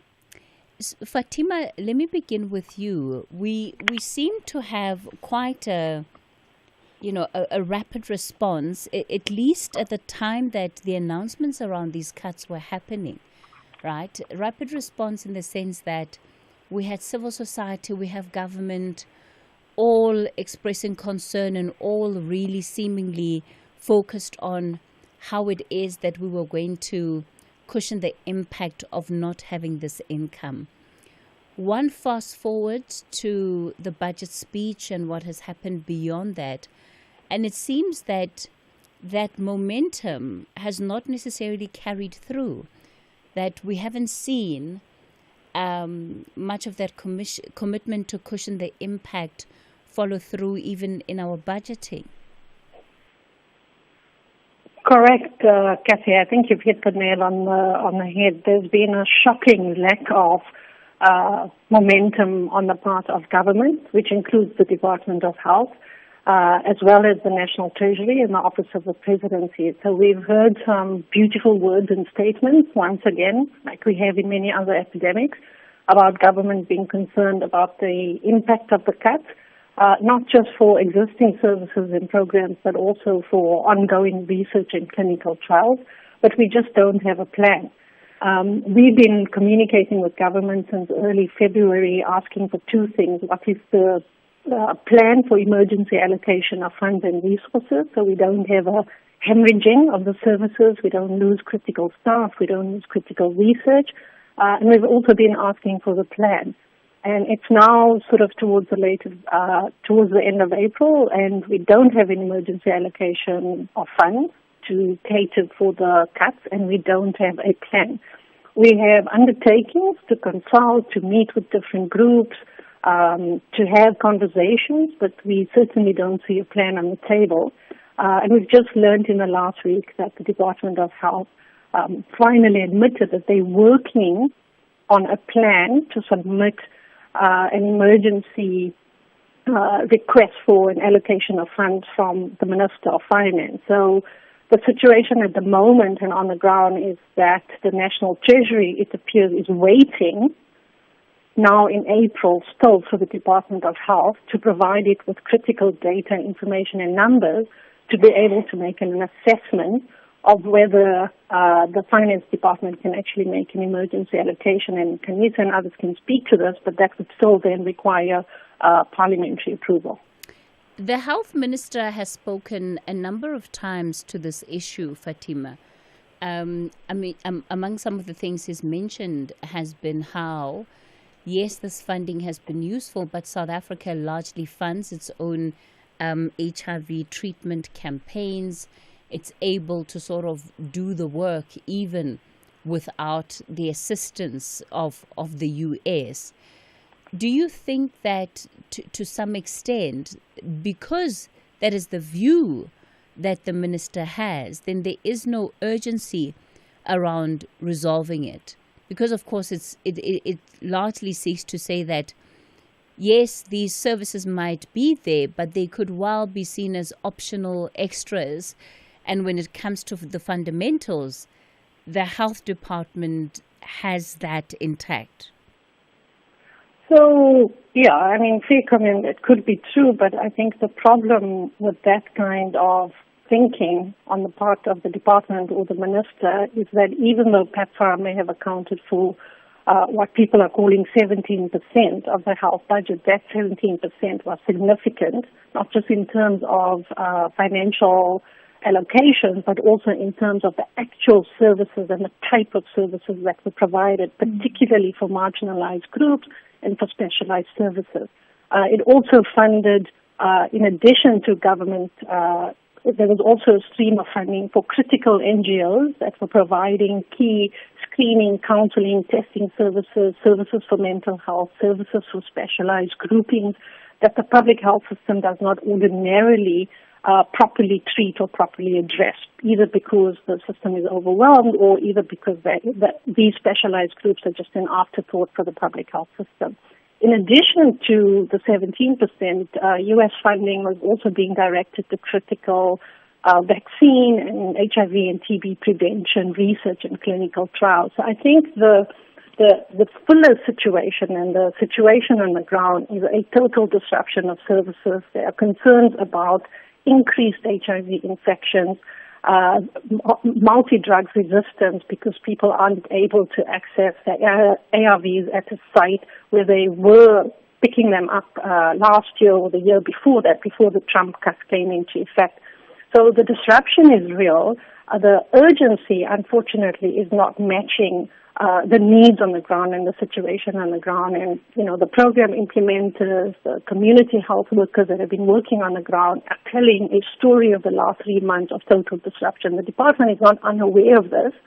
But unfortunately, I think what we're seeing, once again, is a department that is either so overwhelmed or is either just in denial about the true scale of what is actually unfolding and what is going to happen in the next few years. And this is why we've been appealing to government to act with greater urgency, and obviously why we were all disappointed that the Minister of Finance stood up in Parliament and didn't even mention what the plans were to mitigate the impact of the cut. And that's, a really key point I wanted to stress today, Cathy. It's not just the Department of Health.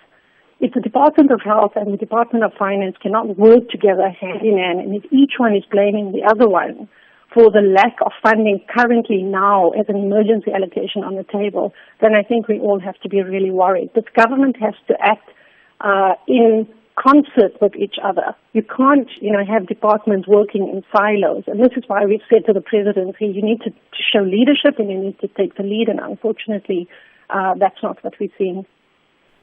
I think it's also important for me to add here that we did invite the National Department of Health to be part of this conversation. We, however, did not get any response from them. We also reached out to the chairperson, this is for the ad hoc committee on health, but he unfortunately was in meetings that he couldn't get out of for the morning. Kanyisa, let me come to you then and ask you, what is at stake if nothing is done? So I just want to reiterate some of the things that Fatima was saying. So in terms of this 17% that has largely been punted by the department, I think in an attempt to try and minimize some of the outrage, what that indicates on the ground, as Fatima mentioned, that's lay counselors who provide counseling to people who are being tested for HIV, those who have been diagnosed with HIV. They also do follow-ups to make sure that people stay on treatment. For those who are defaulting on treatment, they make sure that they come back and they get back on treatment. We've lost half of those because of this USAID funding cut. So half of the lay counselors that were helping with our HIV response were funded by PEPFAR and are now unemployed. We've also lost half of the data capturers. So these are the people that keep a tab on how our response is actually working, or if our response to HIV is actually working. And I don't think it's something that we have to paint a picture of when I describe what happens when people don't get counseling, when they get tested, when people don't get follow-ups, when they fall off treatment. So those are the dangers that we're looking at. But over and above that, there's been cuts to research that, as Fatima has mentioned, and also what the other thing that the department is emphasizing is that PEPFAR-funded facilities were concentrated in districts that had the highest burden of HIV and where HIV or where the government's response to HIV was not working. So it was either inefficient or wasn't reaching the key populations or wasn't responding to the issues on the ground for those particular districts. So these are the districts that are most vulnerable, where people are the most vulnerable to contracting the disease or spreading the disease. So this is literally where the funding has been yanked from. And like I said, if I have to paint a picture of what it's going to look like if there is no urgent response, as we've seen now, it's going to be devastating. We're looking at having a further issue like we did in early 2000s, late 1990s. The devastation that we saw back then with people dying in the thousands of HIV, that is what we're likely going to see now if this is not addressed. Megan, would you say that there is a tension which exists between the organizations that have been providing these services and the Department of Health? And why I ask it is in context in terms of what Kanyisa has just said.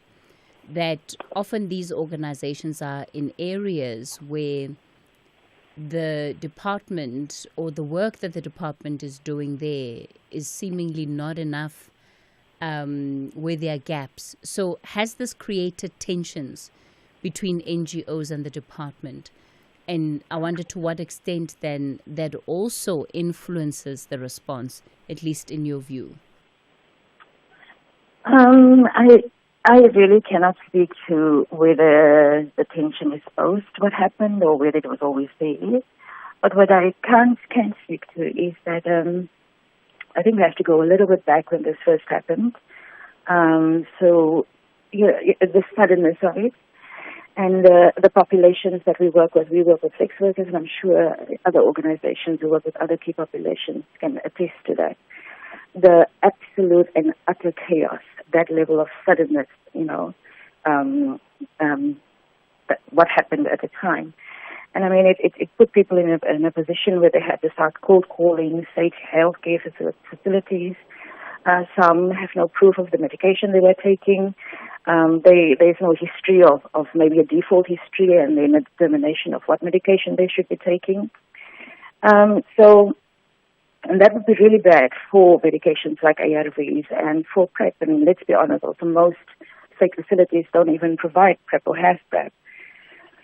So what was unique about the facilities, key population facilities, is that it made it as easy as possible. I mean, it's backed up by almost 30 years of research and at the beginning, actually asking government to look at this research and why there is a need for these kind of stigma-free, specialized, researched facilities because of the work that other people have put in, the lived experience of queer people at state care health facilities, the lived experiences of sex workers, even the unique circumstances, many sex workers work very long hours, mobile clinics that can fill those gaps that government, and I don't want to say didn't want to, but didn't seem to want to sort of invest in that kind of specialized stigma-free services for a specific population. And I think that the main focus for government is to figure out where to place key population programming. It seems, and I don't know if I'm the only one who picked it up, and the communication has been very scarce, and you almost have to hear this I heard it from this organization and that organization, because even the communication from government has been very fragmented, and that's putting it very mildly. But it seems that there's a response from government wanting to mainstream everyone into the public health care system. And I mean, from a principled point of view, I don't think SWET ever has had an issue with that, eventually. And because, I mean, it's the government's work. It's a responsibility to provide healthcare to every person who lives and works in this country. But but we also have to recognize that we cannot ignore, that 30 years of why these clinics existed in the first place, the human rights violations that some organizations still report to this day, the stigma that happens, the healthcare staff that is not sensitized to specific needs around sex workers and HIV, drug users and medication, health-affirming care, and the LGBTQI community. So those are the things that was invested in, and those clinics existed and they functioned, and now it's gone. And if government's plan is to eventually sort of pull in, mainstream or align, it has to take into consideration all that work that has been done in the past. I mean, there's a clear understanding, Fatima mentioned this, people keep talking, it's only 17%, but it's a lot of money. And maybe we can, as a point, say that government really doesn't have that money, but we also haven't seen any strategic communication or transparency around what they do have, what the plans have. And I don't think you really can have those if you do not talk to the organizations that are now picking up the pieces. Talk to SWET in terms of sex workers, talk to queer organizations, and talk to MSM organizations, and get the picture and see who can come in a collective effort. And this is that we don't see. And I feel like that really brings the tension, rather than, Yeah, thanks for that, Megan. We're going to continue our conversation shortly. For now, let's take you to the news desk for the latest headlines. Thanks, Cathy. Good morning. I'm Kolofelo, therefore with the headlines. The Johannesburg Metropolitan Police Department has confirmed the arrest of a 32-year-old suspect in connection with the murder of a community patrollers in an informal settlement in northern Pretoria. The new lawyer for accused one Muzi Sibiya in the Senzo Mewa murder trial has made it clear that he will withdraw as Sibiya's legal representative if he is not granted more time to prepare. And further filled, the Vatican says Pope Francis' funeral will be held on Saturday at St. Peter's Basilica. Details at 12. Road crashes cause injuries and death. So when using the roads this Easter holiday, take your safety seriously and the safety of others. Fatigue is a silent killer. If you're on the long road, take a break every 2 hours or every 200 kilometers. Remember, buckle up and stay within the speed limit. Don't overtake on a barrier line. Travel during the day, it's safer. Road safety is everyone's responsibility. Ensure that you and your loved ones arrive alive. This message is brought to you by the National Department of Transport. El Clasico is here. Barcelona takes on Real Madrid in the Copa del Rey final. And you can catch every moment on S3 or stream live on SABC+. Watch two of the world's biggest teams fight for Spanish football's ultimate trophy. Don't miss out on the heart-pounding action. Head to sabcplus.com to register right now. Or tune into S3 on Saturday, 26 April at 9:30 p.m. for the live broadcast. This is the Copa del Rey final. Barcelona versus Real Madrid. Proudly brought to you by SABC Sport, your home of great football. For the love of the game. Ashraf Gada on SAFM. Give us some context what actually happened firstly. Ashraf, the payments that were made in the month of March to the TVET college students were amounting to 10,800, which was designated for accommodation. All in all, the students received 13,800. Now, this 10,800 is the amount that students are supposed to release to accommodation providers. Ishmael Nisi, the NSFAS spokesperson.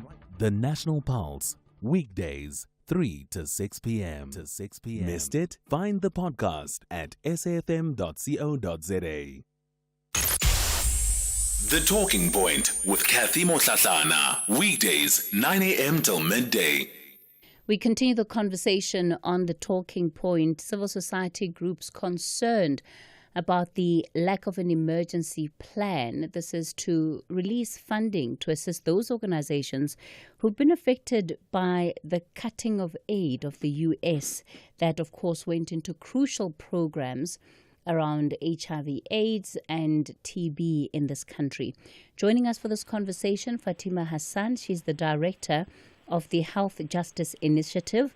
Kanyisa Mapipa is the head of Health Rights Program at Section 27, and Megan Lessing is Advocacy and Comms Coordinator at SWET.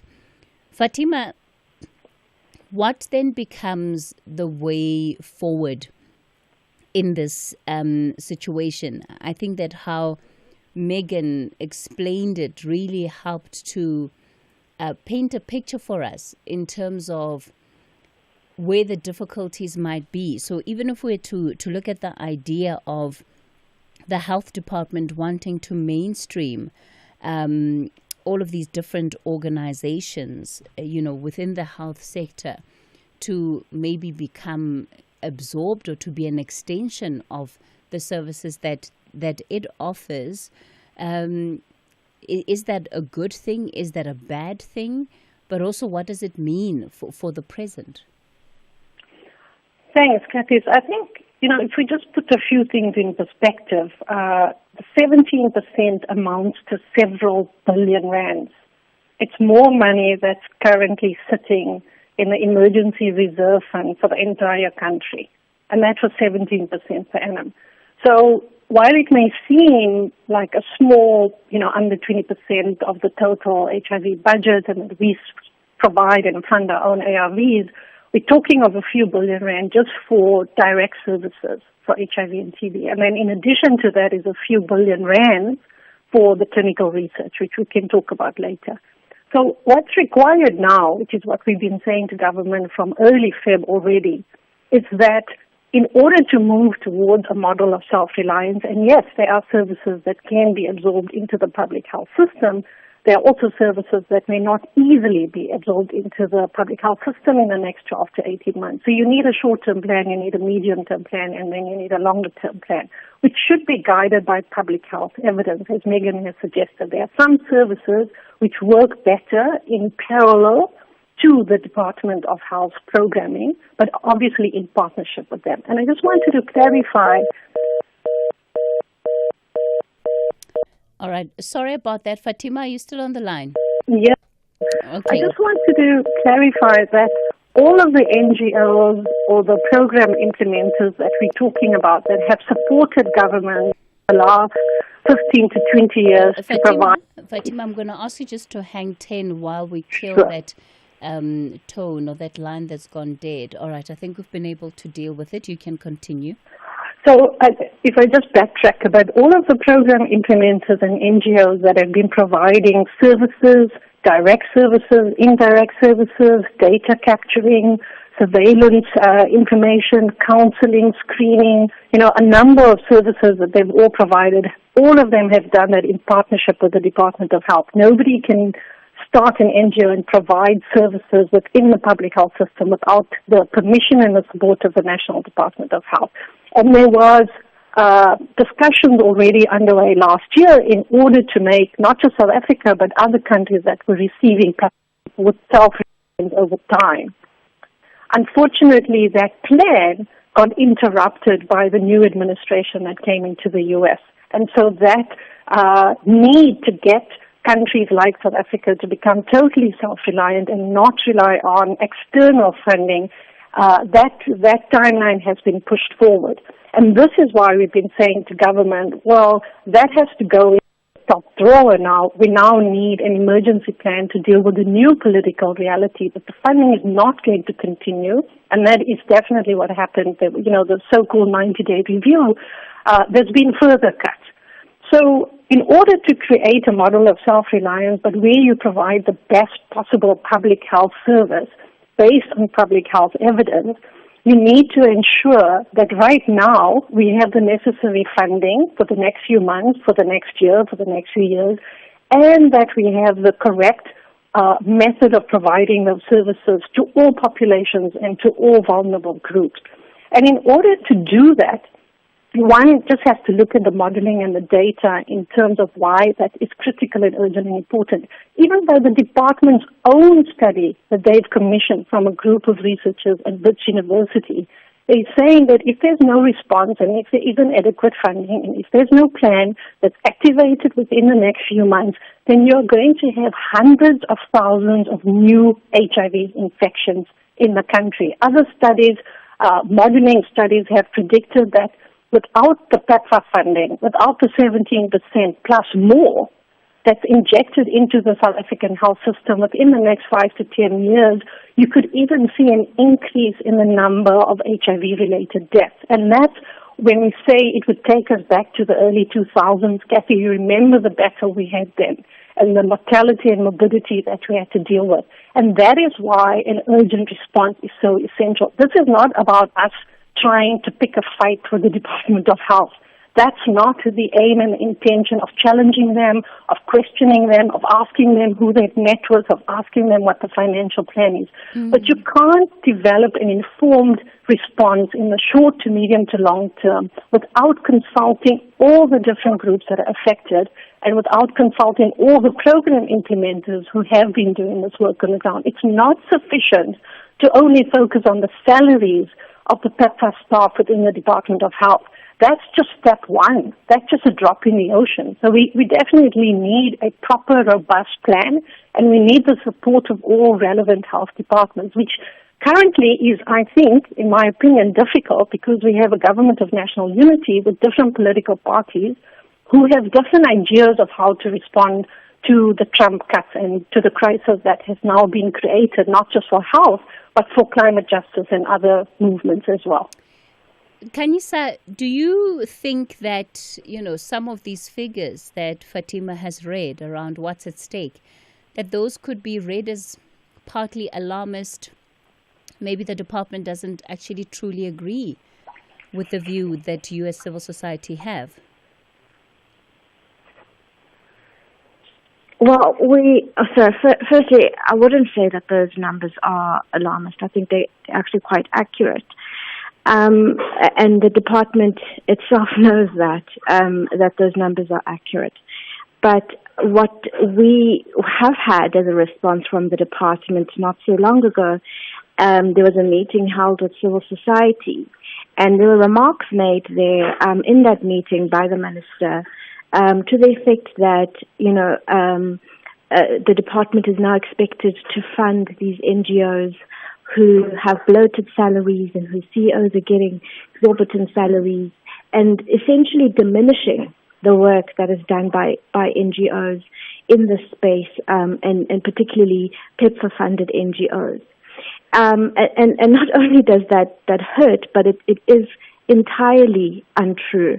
I think in this conversation we've thoroughly gone through what NGOs in the sector have provided and why it was necessary for PEPFAR and USAID to come in to fund these NGOs and provide this funding, and why it's been necessary to save lives. To say that the department is not willing to come to the party to either fund these programs or ensure that there's an alternative to these programs diminishes quite significantly the impact that these programs have had. But in terms of whether or not there is money in the budget for the department to fund such a response or to bridge that gap, there definitely is. We know that in the last budget, our emergency reserves were earmarked at around 5 billion rand. So we know that there's at least 5 billion rand that the department could apply for at Treasury and receive in order to bridge this gap. But that hasn't happened. We know that there hasn't been sufficient data collected in terms of speaking to implementing partners, in terms of speaking to those impacted by the funding withdrawals, in order to provide Treasury with enough data or a proper application in terms of Section 16 of the PFMA in order to make that case that they need this amount of money to bridge the gap. And so what we fear is exactly what Fatima was saying, is that they're likely going to make an application that says we just need money to be able to pay the staff, the 24,000 people that have lost their jobs, and that would be for them enough to bridge the gap. And what we're saying is that it's completely not. What we have currently in the HIV grant, and what we have as a response to HIV is completely not enough. There needs to be more money added to it. And we don't think that they're going about it the right way in terms of collecting the necessary data in order to make a proper application. All right. Megan, let me give you the last word here then on this conversation. Oh, yes. No, I completely agreed with everyone on this panel today. One last thing that I also wanted to touch on just a little bit is the idea that that these numbers are alarmist numbers. I think, especially for those organizations who have the opportunity to work on the ground and understand, and the interventions that they have put up to maximize their reach, I think they have a better idea of how far or how deep this impact is, and to get that back, because then you do your interventions in your systems through your mobile clinics and a sort of communication system. Because for those who live in extreme rural areas, for those who don't, you are aware of your populations and the people who access your services. I think it cannot be overstated how not alarmist it is and how devastating the consequences would be if there's not a, everyone said, a staggered, a systematic, a tiered response, emergency, midterm, longer term, collaborative, use the information that already exists, be honest about the financial shortfalls and what possibly could be done and what could be put over to the next phase.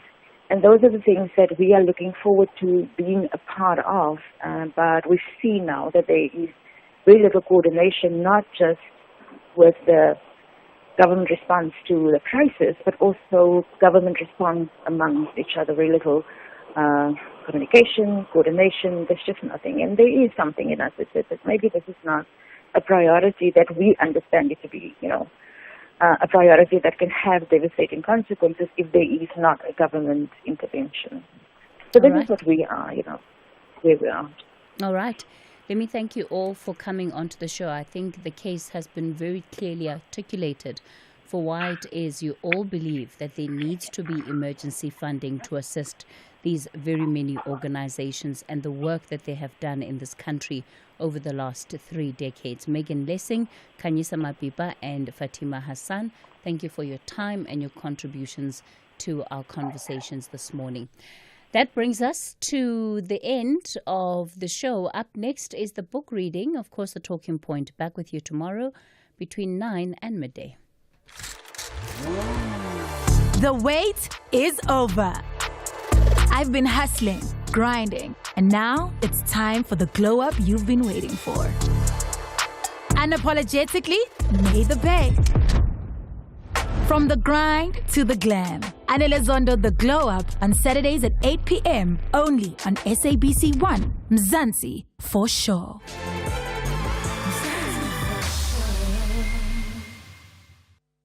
The Seagulls believe their fighting spirit will match their style of football as they chase valuable points. Pedro in front of the Leicester fans against Hermanson and he rolls it home.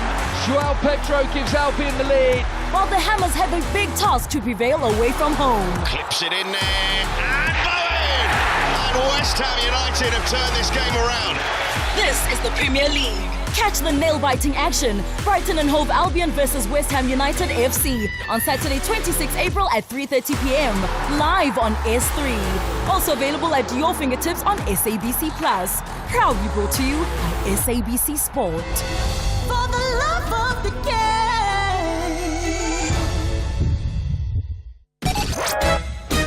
Sakina Kamwendo on SAFM. It's an interesting time with regard to the Trump administration. South Africa, 60%, 30%, and they've got some bad things going on in South Africa. We're paying them billions of dollars, and we cut the funding because a lot of bad things are happening in South Africa. The fake news ought to be looking at it. They don't want to report it. Of course, everybody's doing a calculation and speculating on what could be included. The safest thing to do is to get confirmation from the U.S. as to how they arrived at the number. The African countries almost have to think of what I would call the coalition of the wounded, looking into various countries and saying who has been badly affected by the U.S. and how can they open up the room for engagement on that. Update at noon with Sakina Kamwendo, midday to 1 p.m. Update at noon with Sakina Kamwendo.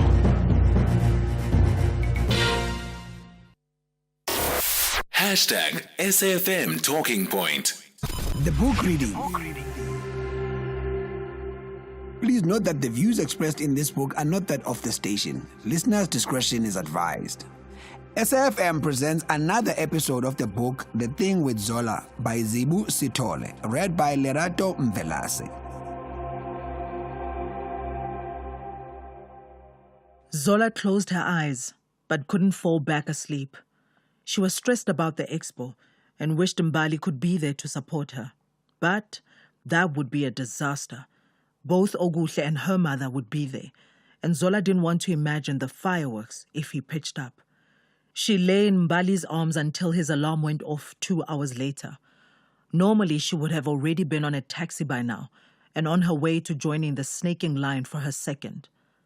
"Good morning," Mbali whispered, kissing her neck. His hands moved over her body, caressing. Zola groaned in response, but self-control won and she moved out of his reach and climbed out of bed. "What's your plan? I have to be at the office in 2 hours," she said. "And the shop's open in an hour." Mbali replied, "Tell me what you'd like to wear today." Half an hour later, freshly showered and dressed in one of Mbali's loose-fitting tracksuits, Zola was sitting anxiously in Mbali's car. "Why do you look so worried?" he said. "I have to go to the expo dressed in this." She pulled at the baggy pants. "That's my favorite tracksuit," Mbali complained. "Besides, I said I'll sort that out, and I will. Trust me." Mbali drove past the robots he should have turned at to get to the larger-than-life offices. He headed towards Hyde Park. Once there, he parked outside a small boutique store. "And here we are. All the clothes you could ever want. I told you, Zo. I've got you." Zola leaned over excitedly and kissed Mbali before jumping out of the car. Mbali walked into the boutique behind her. Having just opened, the store was quiet and Zola had it all to herself. She looked through the racks of clothing waiting for something to catch her eye. "What about this?" Mbali said, showing Zola a floral A-line dress. "It's cute, very 60s. Zola said, still looking around. "I thought you were worried about being late." Mbali offered Zola the same dress again. "Yes, fine. I'll be back." She headed to the change room and pulled on the dress. It fit perfectly and was just her style. It even worked with the shoes she'd worn the night before. "Mbali, it's perfect," she squealed, dancing out of the fitting rooms. "I look like a wedding guest. Just the look I was going for." The sales lady quickly came around from behind the counter with the card machine. "We only had 2 of these in stock, and the other one sold yesterday. You're lucky you got here early. It would have been gone by lunchtime." By the time Zola arrived at the office, she felt great, sure everything would go perfectly. She walked in to find an older woman who looked vaguely familiar standing at the coffee station. Even though Zola knew she'd seen the woman somewhere before, she couldn't place her. "You must be Zola," the woman said, looking her up and down. Zola took a moment to try and remember how they might know each other. "Oh, we've never met," the woman said. Her unsmiling face suggested she had an axe to grind, but if they'd never met, it was hard to figure out why. "It appears you have the same taste as my daughter," the woman said, shaking her head. "I'm Minister Priscilla Msimang, Oguhle's mother," she said, not holding out her hand for Zola to shake. "Nice to meet you," Zola said, smoothing her dress and wondering what on earth the minister could mean. "Oh my gosh! I can't believe it! Twins!" Coming out of her office, Oguhle squealed, a paste-on clown smile that threatened to split her face. She was wearing exactly the same dress as Zola. Zola's eyes widened. Of all the people in Johannesburg, it had to be Oguhle who bought the only other dress. "Yay, twins!" Zola said, not quite matching Oguhle's apparent pleasure. "You've met my mother?" Oguhle said, indicating the older woman, who nodded curtly. "Good. Let's get going then. I can't wait for you all to see what the decorators have done. I was there yesterday. Oguhle said. I was gobsmacked. Zola walked behind Oguhle and Priscilla to the minister's smart black SUV and climbed into the back seat. From the front, Oguhle chatted for a while about the event, the food, and a man called Leroy.